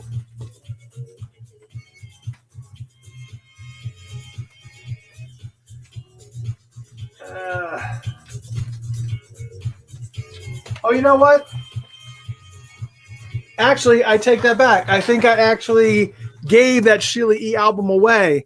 I think I actually gave that Sheila E album away when we were on. I think I gave the Sheila E album away on one of the giveaways. So, oh my gosh, yeah. So, it's all hearsay. Somebody said that he proposed, and it's kind of hard to believe that on stage at a live concert, it's reported from Sheila E that Prince turned around and proposed to her in front of all of these people, in front of all of these witnesses, actually proposed, and that and only Sheila saw it. You've got thousands and thousands of people that are inside of an arena that had to see him lip the words, "Will you marry me?" on stage to Sheila, whether or not they thought it was part of the show or not. Certainly, out of the thousands of people that were there at the show, not only that, but also all of the people on stage that all were watching Prince actively. Like everybody on stage, no matter where you were on the stage, everybody actively was watching him for cues and making sure that you weren't missing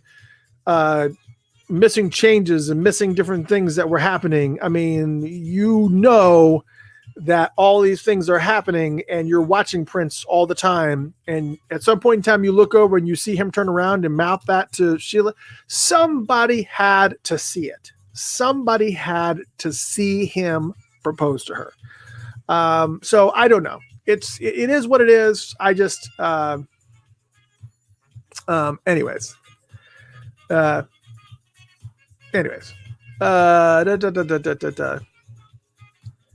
Lenny says, we're wearing the same shirt, Funk Brother Chris. Shout out to PRN Alumni. Yes, PRN Alumni, absolutely amazing organization. Dana says it would have been on TMZ. TMZ wasn't around back then. TMZ didn't come around. TMZ hasn't even been around for 10 years yet. TMZ has only been around for, I don't know. I don't think TMZ has been around for 10 years yet. So anyways, good night, Brian. We'll see you Thursday for sure for the Maserati album chat, I'm sure. Anyways, April says, I got 5 more minutes on this song. See, I've been talking all this time. She says, is there any more information on the clips on the Under the Cherry Moon in color that's popping up on Facebook? Well, here's the thing that I was talking about with the Super Deluxe version of Parade that was talked about versus the Super Deluxe version of Diamonds and Pearls that has started coming up as far as rumor is concerned. It's all conjecture at this point in time. Nobody knows what the actual official announcement is. Then you've got guys out there that have websites that many people say are competing websites. Nobody competes with us. We don't compete with anybody. We're all supposed to be complementing each other. We're all supposed to be working together as one. So I don't really understand why all people feel like this needs to be a competitive thing. It's not. It's not. It's just not a thing. But anyways, there's some people out there who simply are not going to say anything, not even going to entertain a rumor because of the fact they're protecting his legacy. You're not destroying his legacy by talking about the fact that there may be potentially something very exciting that we're all interested in getting. There's nothing wrong with that. That's just Wendy Williams has a whole entire show based on not only that, but talking about stupid ridiculousness and actually being rude and disrespectful to people. That's not what we do here. This is rumor. We're entertaining rumor. We're talking about rumor. Let's talk about rumor. Everybody here would like to see Parade. That's a Super Deluxe. Last episode, we took a vote. We said we would like to have the Super Deluxe of Parade versus Diamonds and Pearls. Everybody by a landslide, like 90% to 10%, voted that they would rather see Parade Super Deluxe than Diamonds and Pearls. So everybody would like to see it. The problem with the Parade Super Deluxe, even though it has way more vault stuff to release, is the film. Because the film it's the sound. Parade is the soundtrack to Under the Cherry Moon. So the two have to go together. The problem is that the ownership of that movie has switched hands so many times. No, it does not belong to Prince. I mean, technically it does, but so many people have actually gotten their hands on that film and have some type of rights or some type of, it's something. So unfortunately, that's been the issue. So now we're starting to see these colorized versions popping up of Parade, which lends itself to maybe there might be something being done with the actual film that maybe that's the angle they're going with, is that they're releasing the movie in a colorized version in order to kind of skirt around the whole licensing. I don't know. Still would like to see Super Deluxe of Parade more than Diamonds and Pearls. Absolutely. For sure. It's not even a contest. Not a contest at all. All right, got 1 minute, 47 seconds. Good question, though. Good question. Maisha says, TMZ doesn't cover 2-decade-old gossip. Let's see. Oh, that would have been pretty cool. Maisha said a couple of my friends went to see her read the book at the Barnes & Noble in Manhattan the month it came out. That would have been cool. I would love seeing it. Yeah, so anyways, we just, uh, again, we're just talking. We're just talking. Everybody here are hardcore Prince fans. Everybody here are hardcore Prince fans. All of us. So when we hear things, when we hear about things coming out, us being excited about the potential of something coming out, whether or not it's true, is beside the point. It's not damaging anybody. It's just we're excited about the potential of something coming out. That's it. That's it. That's it. That's it. That's all there is to it. So I'm excited about it. I'm excited about it. I know lots of you guys are excited about it too. All right. What else we got here? Oh, we got 37 seconds before we got to back on. That 12 minutes went by quick. Elisa says the film and soundtrack really don't need to go together. Music stands on its own. Absolutely. I completely understand that. I agree with you. However, the name of the album is Parade, the music of Under the Cherry Moon. It is the soundtrack to that movie. So if you're going to do a super deluxe, the movie's got to be involved somehow. I don't know how, but somehow it's got to be involved. I guess we'll see. 7 seconds. Here we go. And that was Love Bazaar, the 12-minute album version to, Love Bazaar. There was a couple little things that I mentioned on here. Now, for Sheila, that particular song was pretty much played regularly on the Glamorous Life tour and also the tour that she did after that. She played it quite a bit. Of course, I don't have access to the very first time she played it and the very last time she played it. But as far as Prince was concerned, this was actually one of those songs that he did actually perform live with Sheila E. Sometimes Sheila was there, sometimes she wasn't. But the first time that he ever played it, Prince ever played it was June 7th, 1985 at the Prom Center in St. Paul, Minnesota. And the last time was March 26th, 2016 at Everlay in Toronto, Ontario, Canada as part of a sampler set. That's the Prince Piano and a Microphone tour, I might add. So that song made it into his final days, his final tour. That's a concert that just a month before his passing, he would no longer be with us, and it was part of that mix.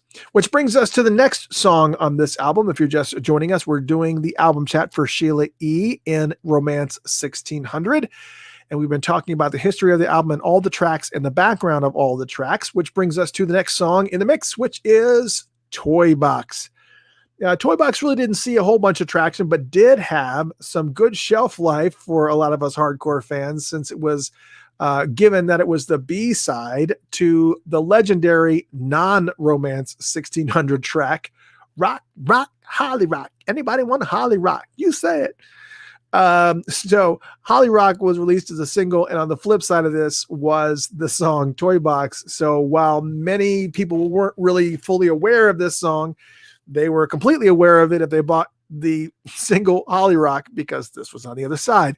This song was recorded January 1985 in Atlanta, Georgia at Master Sound. So this is one of the first songs that they started actually recording, because remember, this is the first studio that he started working with in Atlanta before switching to Cheshire. On January 4th, 1985, the recording of Toy Box began with Prince going into the studio and recording live drums, percussion, including bongos and claps and stuff. And he also messed around with the Lynn LM1 drum machine. He loved that drum machine. He also did a little bit of kind of laying some of the bones of this particular song. And then he added some bass and keyboards, including the Yamaha DX7 to the track.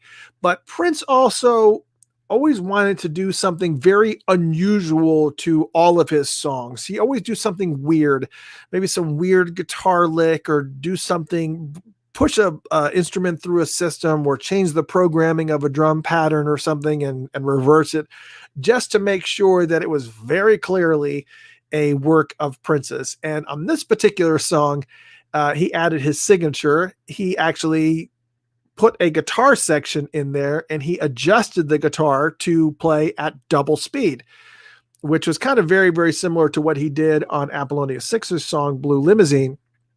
And after he had an instrumental version of the song in place, instead of lyrics, he had Sheila E's band come in and actually moan into the microphone to serve in place of the lyrics. So yes, that version is out there somewhere where it's an instrumental version of this song Toy Box with Sheila E's band members moaning instead of there actually being lyrics and singing.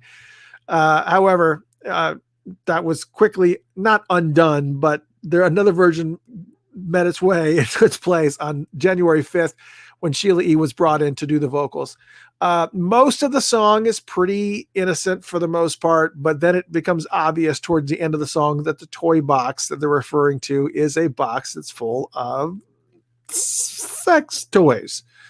Eddie M, who is still Sheila's sax player to this day, if you go see Sheila E live, he's still there to this day, said, Toy Box was fun because Sheila had to act really crazy. I remember we really got into it and to get Sheila motivated, and they were just clowning around with her. They always had their jokes, so it was a fun atmosphere. And you're right, Sheila E does get really crazy on this song, especially at the end where she's apparently deciding on which vibrator that she wants to use and toys, and she's like, bring me my furs, bring me the brown, no the black, bring me the white, no bring me the black one, I can't, just bring me one of the furs, good God, that all that stuff. So Sheila E is really in rare form. You don't really hear her cut loose a lot, but a lot of times when she's really energetic, she loves to do that good God, that all that stuff. And I love when Sheila does that. I love when she kind of cuts loose. And I think really kind of Prince brought that out of her. But I think when you have the energy of the music that is really kind of propelling those vocals and is really kind of pushing things forward in that way, I think it works really, really well. Sheila told Questlove on Questlove Supreme show that we were just going for it. A lot of times it wasn't planned. We were just playing, and whatever ended up happening is what it was. And of course, as far as the song is concerned, as far as playing it live, she regularly played this song on the Glamorous Life Tour. And of course, a couple of tours also beyond that as well. On this particular song, you got Sheila E on vocals, bass, bongos, congas, drums, guitar, keyboards, percussion. Prince is also doing some of the background vocals and some of the instrumentation here as well. But you also got Eddie M on saxophone and background vocals. You also on background vocals, you have Michael Weaver and Steph Birnbaum, aka Steph Burns. And Susie Davis on keyboards, Benny Reitveld on bass guitar, Carl Perazzo on drums, and Ken Gray on keyboards. Here it is, the next song in the mix, a little bit loose as a goose, Toy Box, right here on Sheila E's Romance 1600, the album chat. You're listening to Funkatopia Live on the Funkatopia Radio Show. Here we go, Toy Box.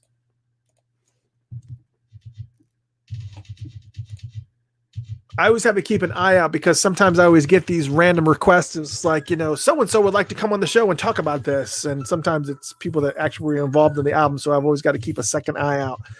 But this is Toy Box. I know a lot of people love this song. It's always just one of those really loose master ones. We're back to talking about the re-release of Under the Cherry Moon in color. Actually, some of these colorized clips that we're seeing, they look really, really well done. It's not like really a fake type of, sometimes you see these colorizations, like I guess, whenever you see like some of the movies that they put on Turner Broadcasting Network where they kind of colorize things and it kind of looks just almost like looks too much like kind of like Wizard of Oz when it was colorized. It was just like too much color. It was like, why is that so contrasty?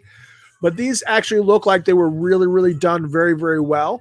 And it's just, I'm very, very interested in seeing it. Again, it's the consensus across the board. Most people would rather see Parade's Super Deluxe than they would rather see see anything else. So by anything else, I mean specifically talking about Diamonds and Pearls Super Deluxe. No offense to Tony M and all my good friends that are doing that in the MPG. Tony M, you've been on the show many, many times. Damon D, you've been on the show. Morris Hayes has been on the show. It's no offense to MPG at all. No offense to MPG or anybody that's been on this show multiple times. It's not what it's about. It's just there are so much more songs hit wise that we can pull from Parade, and also the selection of music that was happening during that Parade era between 85 and 86. You got to remember, Parade, you got to get a picture of everything that was going on. James brings up a good point. Under the Cherry Moon was filmed in color originally and converted to black and white. That is correct, James. That is absolutely correct. Prince just felt it had a better feel to it, and I guess because of the style of the fashion that they were in, because they were in Paris, they wanted it looked a little bit more classy, and that's the kind of the feel that he wanted, so he went with that whole feel, and it worked really, really well for the movie. But so I think what we may be seeing, James made a good point, we may be seeing is the actual original version of the movie. So we don't know. Michelle said, I've never heard Toy Box before. I need to listen to it now. It's strange. It's a great song. Anyways, Ralph says, I don't get Holly Rock at all. Anyways, let's see what else am I missing up here? But anyways, what I was going to say was, we got 2 minutes to talk about this. Dwayne Tudor's new book is going to cover 1985 and 1986. His first book covered 1983 and 1984, which is primarily Purple Rain, but it also, touched on Apollonia stuff and also touched on Sheila E stuff, the Glamorous Life and things like that. This one, it's covering so much stuff. The amount of music, the volume of music that he wrote in this window, you're talking about Around the World in a Day. You're talking about Crystal Ball, the original Crystal Ball. You're talking about Flesh. You're talking about Camille. You're talking about The Family. You're talking about The Time. You're talking about this album, Romance 1600. You're talking about, the work that he was doing on the Maserati album. Everything that this guy was writing in this time, this window right here is 85 to 86, technically 85 to 88. Produced the most prolific quantity and volume of music that it was just staggering. It literally is staggering how much music this guy created. And you can't wrap your head around it. But when you look at, in contrast, when you look at the amount of music that is available for Diamonds and Pearls, and that period from Diamonds and Pearls, what you're looking at is, I don't know. It's just totally different. It's not the widest selection of music. You're not going to get the 3 or 4 dozen unreleased tracks that you got with Sign of the Times release. That's not going to happen. So you just have to know that. You have to know this is what's going on. So it's going to be amazing. It's going to be a great, great book. I cannot wait. Of course, Sign of the Times is in that mix too. Just wrap your head around that. It's just ridiculous. We got 10 seconds before we go back. So that's the reason why Parade is definitely going to be the one to choose between those two. And that was a Toy Box from Sheila E and Romance 1600. We're about, let me see here. 1, 2, 3, 4. Yeah, we are 1, 2, 3, 5. Yeah, we're halfway through the album, man. We've done pretty well here. We're halfway through the album. So now we're going to continue on this mix, and we're going to continue down the road and go to the next song, which is Yellow. It's another song that's credited to Sheila E for writing and production, although all of that was mostly Prince, as we said before. This track was a little different because it was recorded in early February 1985 in Hollywood, California. So as far as the location is concerned, that's really the primary difference here. It's the only track that had little to no information about it. It's mostly about, well, the color yellow. But it has several different lives here as a color, pants, cars, and hair. The song starts with a story about her dad's yellow Riviera Star car and how he lets her drive it to school. And then while at school, she catches grief from all the cheerleaders because of her tight yellow pants that hug her butt just a little too tight, because it makes all the boys stare just a little too long. And every man wants a dame with style, a saint by day and a sinner at night. That's kind of a little bit of a lyric that got reincarnated by Ludacris, isn't it? Got a lady in the streets, but a freak in the bed. Sorry. Anyways, but then she meets a boy with yellow hair that she gives everything to. I mean, everything to. And now this yellow girl is blue. And then it finishes up with some other colors. Yellow's a happening color if you're a banana, counting the days until you're a prune, but blue's a better color if you're looking for a lover to show your pretty colors too. Sheila E. loved the color yellow. She also wore, if you remember, on the Grammy tribute to Prince, she also wore a yellow pantsuit. And I wonder if she wore it because she was blue. I don't know. Yellow was also a part of the Glamorous Life tour. About 4 or 5 songs in, Yellow was normally in that set list for that tour, normally right after the song called The Sauce and right before The Belle of St. Mark. Great tunes for sure. On recording personnel, Sheila E, vocals, bass, bongos, congas, drums, guitar, keyboards, percussion, all that stuff. Prince on backing vocals and a bunch of other instrumentation. Carl Perazzo on drums and bongos. Benny Reitvelt on bass guitar and backing vocals. Susie Davis on keyboards. And then you have a horn section, which has a bunch of folks listed with only their first names. John, Steve, Ron, Dick, Robert, and Tim. You don't know what the reference is. Those are all just normal names. So I think there may be something there. I think there's something happening there. These are not like, they're like very specific type of John, Steve, Dick, Robert, Tim.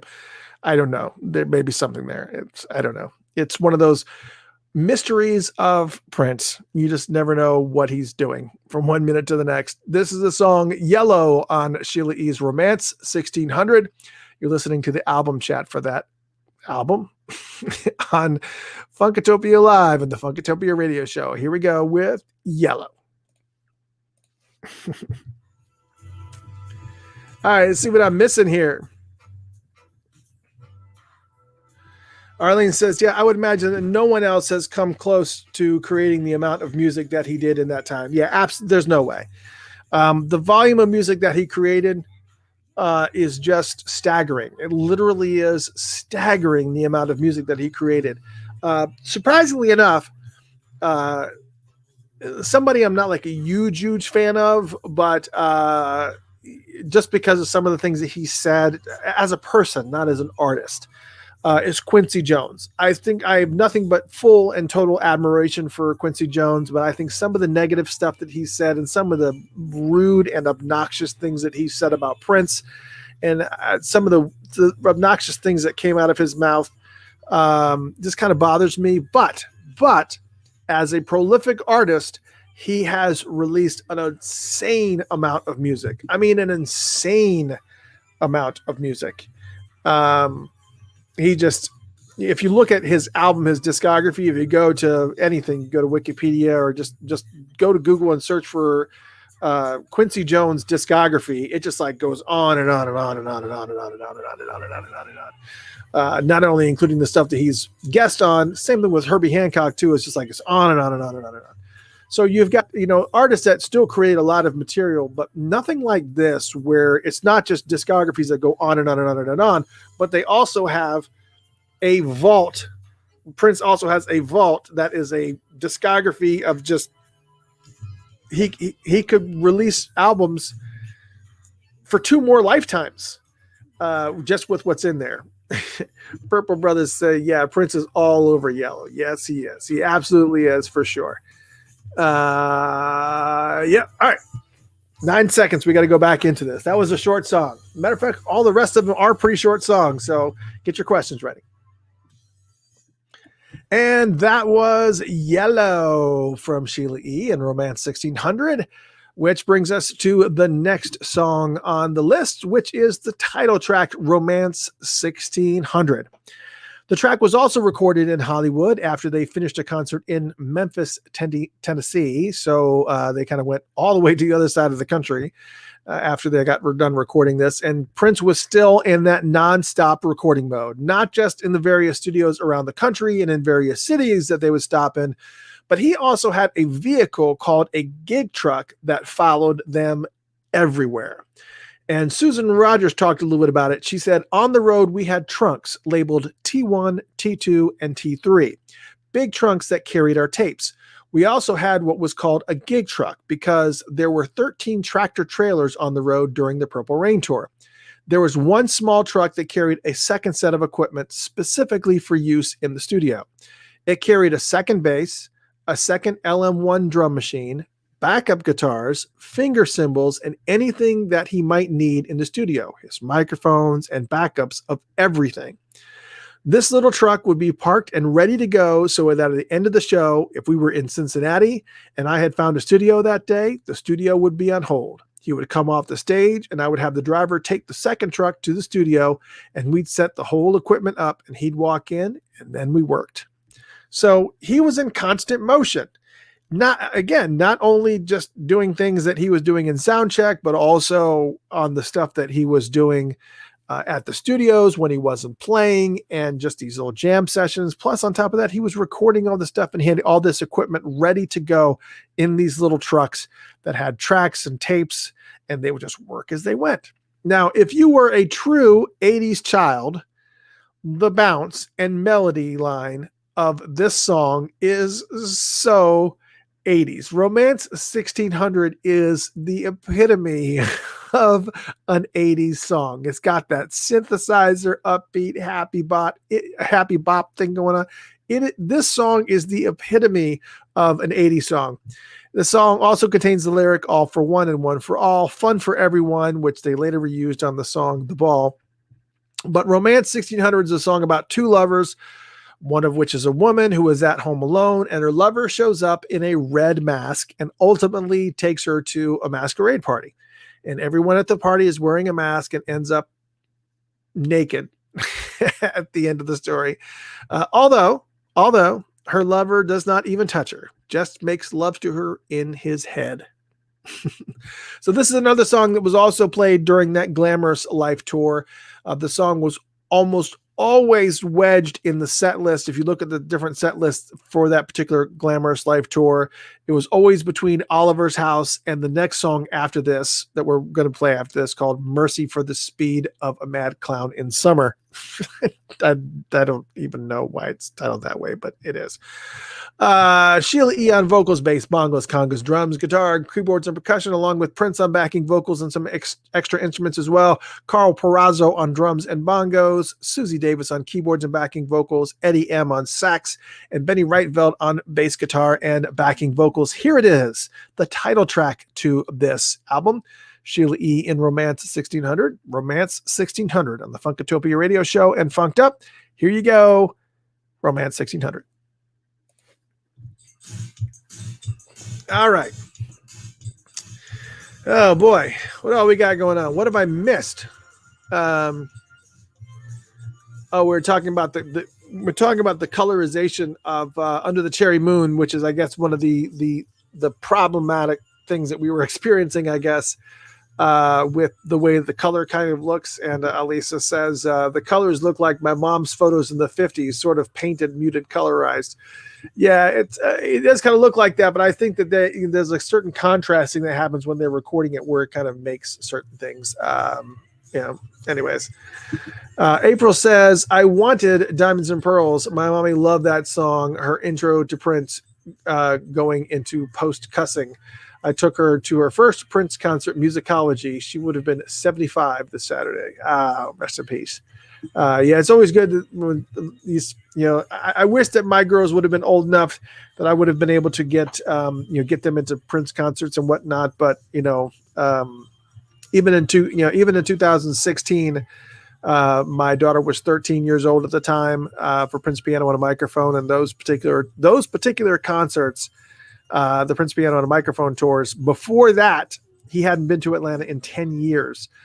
So it had been quite a long time since the last time that he was in Atlanta. So at that point, she would have been 3. So my middle daughter, that's 18 now, she was 13 when Prince Piano on a Microphone came out. And she really didn't appreciate Prince to that level, even though I tried to introduce her to it. But I wouldn't have spent $150 or $300 a ticket to take somebody who really wasn't into it. So that's the reason why my kids, as far as their age is concerned, never really kind of fell into that mix. And unfortunately, you're not going to be able to take anybody to go see him now. So it kind of sucks. It really sucks. April kind of talking about the Quincy comment that I made earlier. So yeah, Quincy was foul when it came to Prince. I think he didn't get over Prince not appearing on We Are the World. Back then, no one said no to Quincy. Yeah, I believe. Yeah, and Lenny agrees that really got turned off for Prince after the We Are the World session. And it is what it is. Got 1 minute and 27 seconds before we got to go back on. Mei Ling, Little Red Corvette's in the house. What's going on, Mei Ling Stone Pool? What's going on, girl? Hope you're having a good time. And so I think it's one of those things where between that and Prince trying to run over Quincy and Michael, this is after the whole Michael Jackson, James Brown debacle. That's just the funniest thing ever. I'm sorry. I can't get over it. That's just amazing to me. I just think that's the funniest thing ever. Oh, we got 50 seconds before we go back on. Glad everybody's here. Michelle said, my mind is really blown for the massive amount of work he put out, and I'm here for all of it. So ready for more Vault releases. Yeah, I'm totally down for you. That didn't sound right. I agree with you a lot. That was really weird. Anyways, everybody's doing well. Maisha, thank you so much. Thank you for everybody that's I don't know if anybody's done any Facebook stars. Thank you guys so much for the Facebook stars. I know people are doing Facebook stars off and on. Thank you so much for them. That really kind of helps take the sting out of ASCAP licensing fees. Here we go, 4 seconds. And that was Romance 1600, the title track to Sheila E. in Romance 1600. You're listening to the album chat for Sheila E. in Romance 1600 right here on Funkatopia Live. We are actually putting together a website for all of these album chats. We've done every single one of Prince's albums, released albums, and a couple of unreleased albums, if I remember correctly. But we also have done album chats for The Time, and we've done some for Sheila, and we got another new one that's coming up for Maserati. So all these album chats will actually have a home, and not only will be able to re-listen to and relive all of these, but they will also be transcribed as well. So you'll be able to read along or copy and paste information that you find necessary, so you can, chat it up with your friends and sound wise and beyond your years.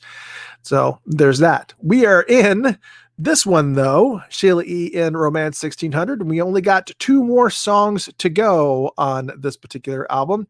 And, they're really kind of cool ones, actually, technically. I got both of them are relatively short. Neither one is over 4 minutes long. And here we are, track number 7 of 8. Merci for the Speed of a Mad Clown in Summer.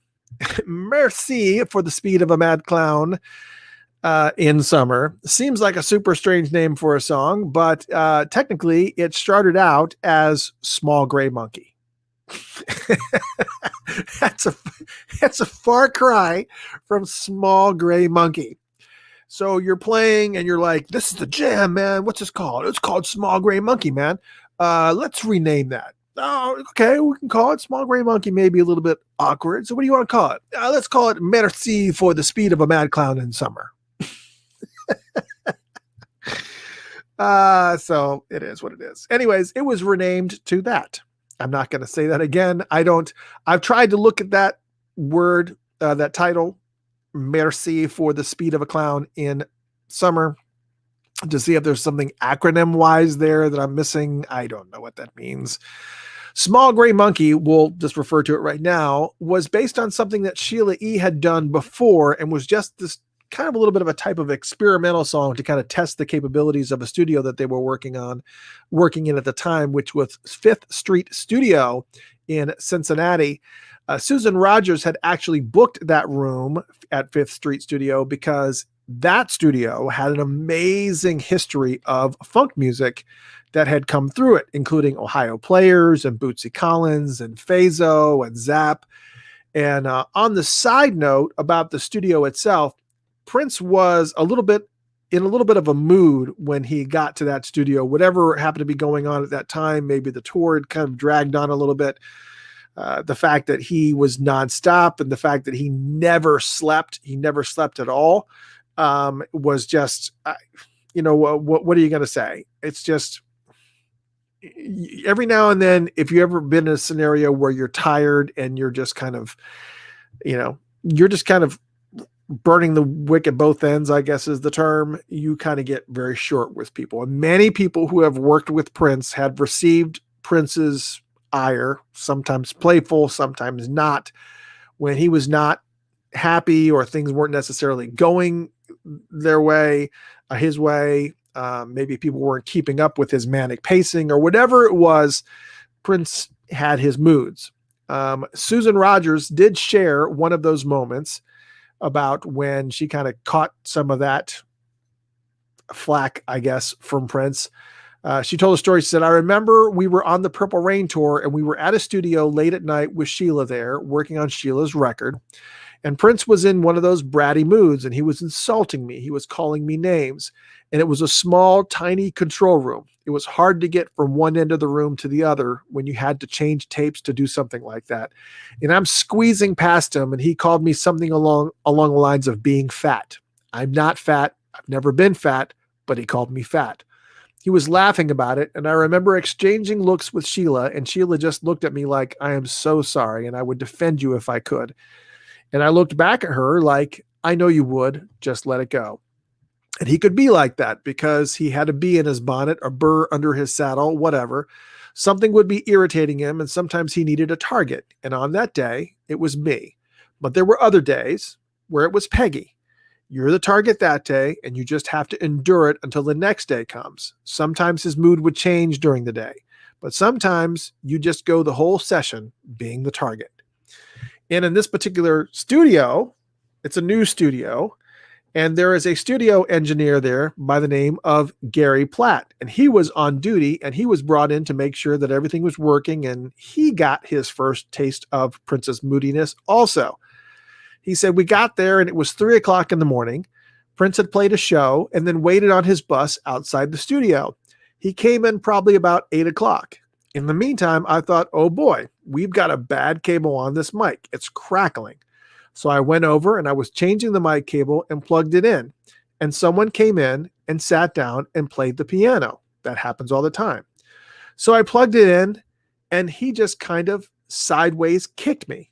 I was down on my knees almost, and he kicked me and I fell over and I said, it's nice to meet you too, and kind of got a laugh. And he said, I thought you said it'd be ready. And I looked up and it was Prince. And I said, well, it's ready now. And he was like, well, all right, let's get going. It was funny. Some people didn't think it was funny, but that all being said, it's a little story about this studio and some of the things that you kind of became the victim of. Maybe you got a little bit of Prince dishing out to you if you happen to be in his inner circle. But again, he was a manic paced man. He was just always friggin' moving. So back to the song. The bass line itself was inspired by the bass line from Two Nigs United for West Compton. And as for the song, Susan Rogers says that song was something Sheila had done with her band. He just flipped out at how well it was played. And it was played a lot at Sheila E's Glamorous Life tour and still finds its way into set lists every now and then.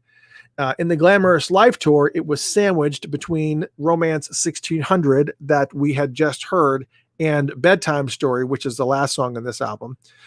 So in that tour, to support her first album, which was still selling, she pretty much played all of the songs from this album too. Great show, by the way.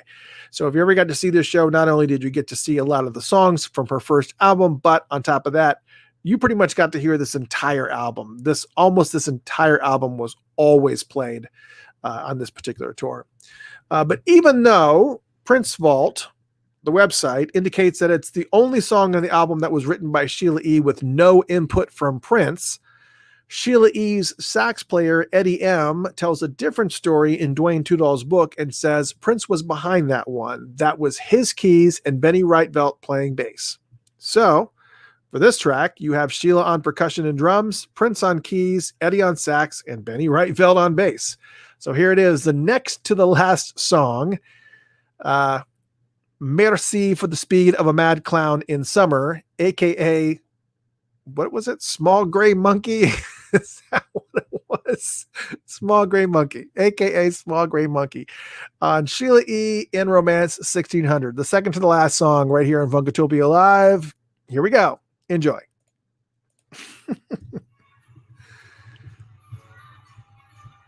All right. Yeah, I'm not sure if it's a Sina or Sina. So I was lucky enough to take my two sons in New York City 2010, Baltimore 2015, and Prince concerts. You're so lucky. And Revolution 29. That would have been good.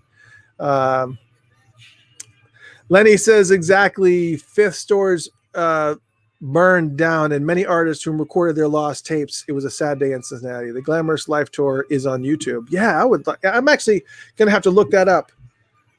I'm actually going to have to look up that tour and actually pull it up because it was actually a great tour. Cammy, thank you so much. Andre says so much. Terry, hello. April says, I want the estate to start releasing Prince tour concert and rehearsal footage. I'm sure that's going to, I'm sure that's going to come. I don't know. I'm sure it's going to come. We just have to just kind of be patient. We kind of have to wait. We just kind of have to just see. It's just got to be patient. Just wait for it to come. Just a jam. A little bit of bass action there. It does sound like Prince on bass, though. That frantic bass playing that Prince does. That's very, very, very, very Prince. Cammy, thank you. Yeah, we got 1 minute and 18 seconds, and then we're going to talk about the last song on the album. We actually got quite a bit of information for this last song, though. So even though it's the last song on the album, we got quite a bit of information for it for Bedtime Story. So definitely stay put because it's going to be a lot of fun. And of course, as I mentioned before, I'm so excited that we're going to actually have Brown Mark in the studio tomorrow, obviously on here, to do the Maserati album, which I've been begging him to do for well over a year now. So it was good that we actually have the 35th anniversary of the release of that album that's coming up this Thursday. So we're going to record the album chat tomorrow, and then we will air the pre-recording on Thursday twice. So you're getting 3 album chats this week. You got the replay of 3121 yesterday. You're getting Sheila E's tonight, and then you're getting Maseratis on Thursday. I mean, it's just ridiculous. It's just ridiculous. It's just ridiculous. Small Gray Monkey.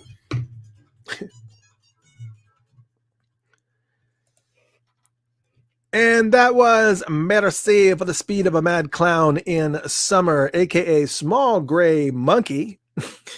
I'd rather go with Small Gray Monkey. But that was, Small Gray Monkey was only technically one of 2 tracks that was, probably going to get, scrapped or whatever, but it just had this weird little segue thing that just kind of filled some space.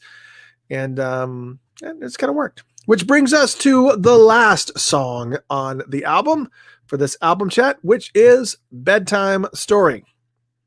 So, and I've actually got quite a bit of information on this, a little bit of stories. So for those ladies out there who love to hear stories about Prince and his romantic side, don't go anywhere because we're going to talk about that right now on the song Bedtime Story that was recorded in January of 1985 at the 5th Floor Recording Studio in Cincinnati, Ohio, during the Purple Rain show in Cincinnati. Actually, not during the show, after the show was over, while they were in town for it. And in 1986, the track was also included as the B-side of the Japan-only release of Love on a Blue Train, the first single from Sheila E.'s third album, Sheila E. Bedtime Story is a song that was written by Prince for one of his girlfriends at the time, who was Devin DeVasquez, who was a Playboy model that he met in Chicago. So the Playboy is dating a Playboy model. There you go. And Devin told the story. She said his voice was so soft-spoken and soothing. It was just so easy to talk to Prince over the phone because he seemed much more relaxed. He said my voice was musical and he liked it because it comforted him and helped him sleep. I guess that's why he wrote Bedtime Story for me. Many times we would talk until the break of dawn. This ritual was becoming addictive, and I began to fall in love with talking to Prince on the phone. Before Prince even went into the studio to commit this to recording, Sheila's sax player, Eddie M., recalls hearing it during a rehearsal. He said he was messing with that song at sound checks, and he stayed up all night after we had played one of those nights we were playing in town. He went back to the venue after the gig, and he started recording and messing around, and the next thing you know, they were waking me up to come into the studio, and that was what was recorded there. I was surprised, and still to this day, I am amazed about how much music that man holds, and I just think he's just so filled with ideas. I've never been around anyone so filled with music and passion and love. For him, it just seems like it is ongoing, and it is very rare that you hear something that sounds the same. It kept you on your toes.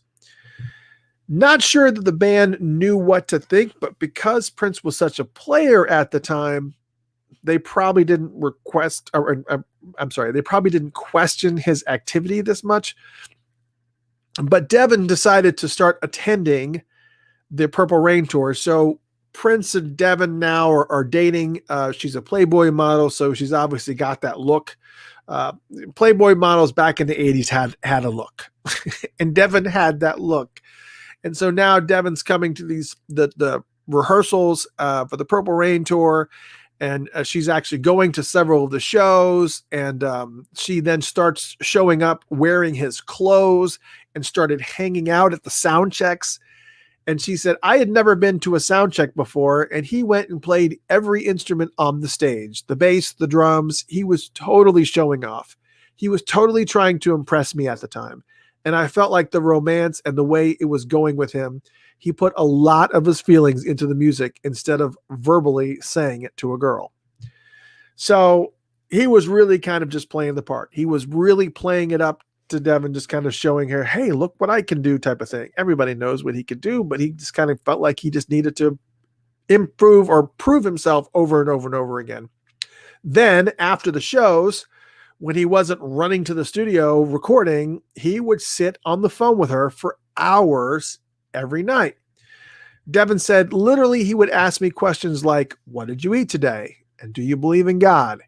And I asked him questions like, why did you write such sexual songs? And he says, I write about life, and sex is a part of life. And he says, why do you pose nude? He was telling me about his life, about having this little dog that Wendy and Lisa had given him for Christmas. And he just sounded like a normal person. He was very, very down to earth. And then eventually this song, Bedtime Story, came to be. Devin shared that story also. She said, I don't think Prince would write a song for somebody that didn't inspire him in some way.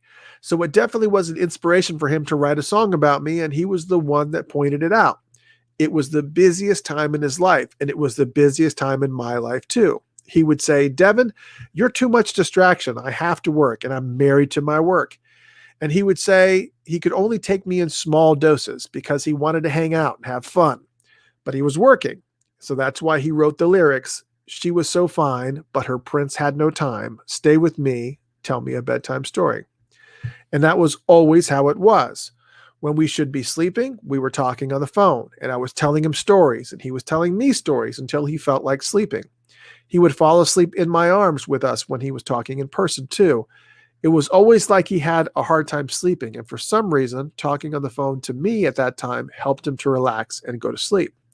She continued, I believe Prince told his autobiography through the music, through the people that he was with, that were influencing his life, whether he was dating them, whether he was working with them. He wrote music about the people and the things that were going on in his life at that period in time.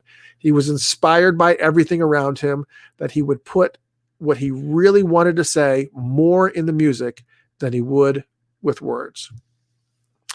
And I guess probably the strange part of this is how he has Sheila, obviously, is singing the lyrics here.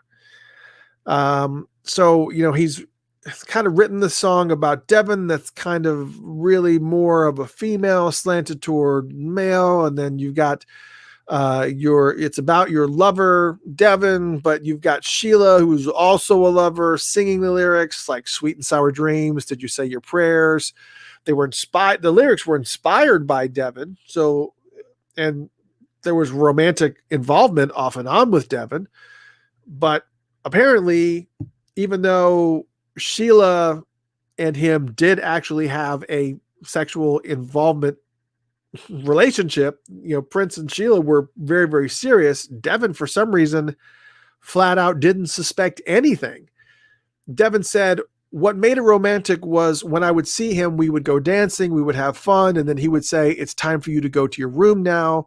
And I would go to my room, which was down the hall from his room. And then he would call me on the phone and talk to me for 2 hours before I went to sleep. So it was kind of like, how could I remotely think that there was another girl in the picture when you're talking to a guy this much? And this is Prince we're talking about. He's nonstop. He's never stopping. Anyways, it's a very, very unusual song. It's a very, very intimate song that he wrote for Devin that Sheila's singing here. And I'm sure that Sheila, I don't even know maybe if Sheila was even aware that this song was written for Devin. I'm sure that she was aware of Devin because Devin's coming to these Purple Rain shows, but I'm not sure that Sheila may not have read these lyrics and maybe thought that he was writing these songs for her since it's for her album. Maybe she felt like it was about her. I don't know. That's what kind of puts a little bit of a weird slant on this album, or this particular song. I mean, anyways, the song was eventually released as a single for the album on August 12th, 1985, although it never broke the Billboard charts at all. It never saw the light of day. Bedtime Story would typically wrap up the Romance 1600 section of the Glamorous Life tour, because there would always be like a huge chunk of the Romance 1600 songs that were kind of clumped together in those set lists. And Bedtime Story would always wrap that up, because then right after they did Bedtime Story, they would break into Glamorous Life and Love Bazaar, and then, of course, close the show with Rock, Holly Rock. Anyways, meanwhile, this is the song that closes this album. And it's Sheila E. on vocals, bass, bongos, congas, drums, guitar, keyboards, percussion, like I've said, Prince on all instruments, Eddie M. on saxophone, Steph Burnham on guitar, Juan Escovedo on percussion, Susie Davis on backing vocals and keyboards, Benny Reitfeld on bass guitar, Carl Perazzo on drums, Ken Gray on keyboards. And here it is, the final song on this album, chat, Bedtime Story, the closing song for Sheila E. and Romance 1600. Enjoy the final song on the album right here on Funkatopia Live and the Funkatopia Radio Show. All right. Let's see what all I've missed on you fine folks. Yeah, Michelle is right. Prince had them line up in the 80s. Many, many women. John's just like, this is a soap opera. I need popcorn. Yeah, Arlene says the same thing. Prince's life at the time sounds like a Russian novel. Yeah, he's married to his music for sure. And Mei Ling, one of Prince's women right there, she'll tell you Prince was a player. He was a player. Michelle says he was infamous for talking until the sun came up. It is one of those songs for sure that it's just, I don't know. It is what it is. April says, yes, it's a twisted situation, but think Vanity had the same issue. She loved only him, but he loved other one. Wasn't enough vanity words. Yeah, it is what it is. It's just he was just in the mode. You know what I'm going to start doing? I think I mentioned this before. Is that I want to start doing. I want to start making little small adjustments to everything that you're seeing in the background, and then for anybody that the first person that can identify the change that I have made in the background, whether it's the positioning of something or whether it's whatever, maybe I'll send like a free Funkatopia sticker to them. But there is still, I made a lot of changes. You see a lot of changes that are made. I've made some adjustments to the on-air sign, exactly where it's at. Of course, we got Sheila E's book. That always changes. Of course, we got the infamous, the infamous sign of the times. Not the sign of the times. Kind of have this sitting in the background. Probably didn't even notice that. It was probably just sitting up. There's so much to look at in the background. A lot of people always say, I watch the show and I never know. There's just so much crap going on. There's so much to look at. Sylvia says the lamp. Yeah, the lamp is actually, it's actually been there, but normally it's over here, kind of over by this printer. And because of the way that the lighting was, you couldn't necessarily see the lava lamp. The lamp itself, this lamp right here, yeah, that was actually further over here, and it's actually moved. But yeah, I may have to start doing that. There's just so much stuff to look at. I try to make sure there's enough to look at so that you don't have to be worried about looking at just my face for hours. You can actually have other things to draw your attention away from me. What about the carpet? The carpet matches the drapes, Andre. All right, we got 30 seconds before we close up this album chat. So much cool stuff that we were talking about, all this different things that were going on. It's just so cool. 18 seconds. I guess I should take a sip of water, right? 18 seconds. 13 seconds. Oh my gosh. For someone that was 3 seconds, there we go. And there you go. The closing track to Sheila E in Romance 1600. Bedtime Story. You're talking about a guy who just wrote so much music. Not only was he doing all this, but he was also doing all these types of free shows as well. There was a quote in Dwayne Tudall's new book from Susan Rogers that I found really, really interesting. She said, we'd have a big arena show in the evening, and during the day, we'd take a small truck and we load it up with extra equipment, and we'd go play for sick children. He would do that on one condition: no press, no publicity. He didn't want the fame from it. He just wanted to play to these kids who couldn't come out to the big arena show, and we'd set up the scarves and the flowers and the lights, and we'd do a full set. Not just 1 or 2 songs for these kids on the condition that it be kept quiet. There are countless of examples of who this man was. And because he was so quiet, there were a lot of rumors about him out there, but I'll be damned if I let his memory be one of, oh, he was just some freak. He was no freak. He was unusual, but he was a good man. Yep. So there was a lot to be said about Prince for sure. And gracious and talented and artistic, and there's probably a wealth of adjectives that you can use for him for sure. But freak is definitely not one of them. Well, maybe he is a little bit of a freak in nature. We'll give him that. But this was the album chat for Sheila E in Romance 1600, which was primarily written by Prince. And I hope that you learned something in the mix for sure. And I hope that you will tune in this week, just a couple of days from right now, where we are going to be doing the album chat for Maserati. It's going to be celebrating its 35th anniversary. If you can wrap your head around this Thursday, which just not to put a timestamp on things, I hate to do that, but on March 4th, 2021, it is going to be the 35th anniversary of the release of Maserati, and Brown Mark is coming on the show. We're going to be pre-recording that and airing it on Thursday at noon Eastern Standard Time, and also rebroadcasting it at 8 p.m. Eastern Standard Time for those on the West Coast.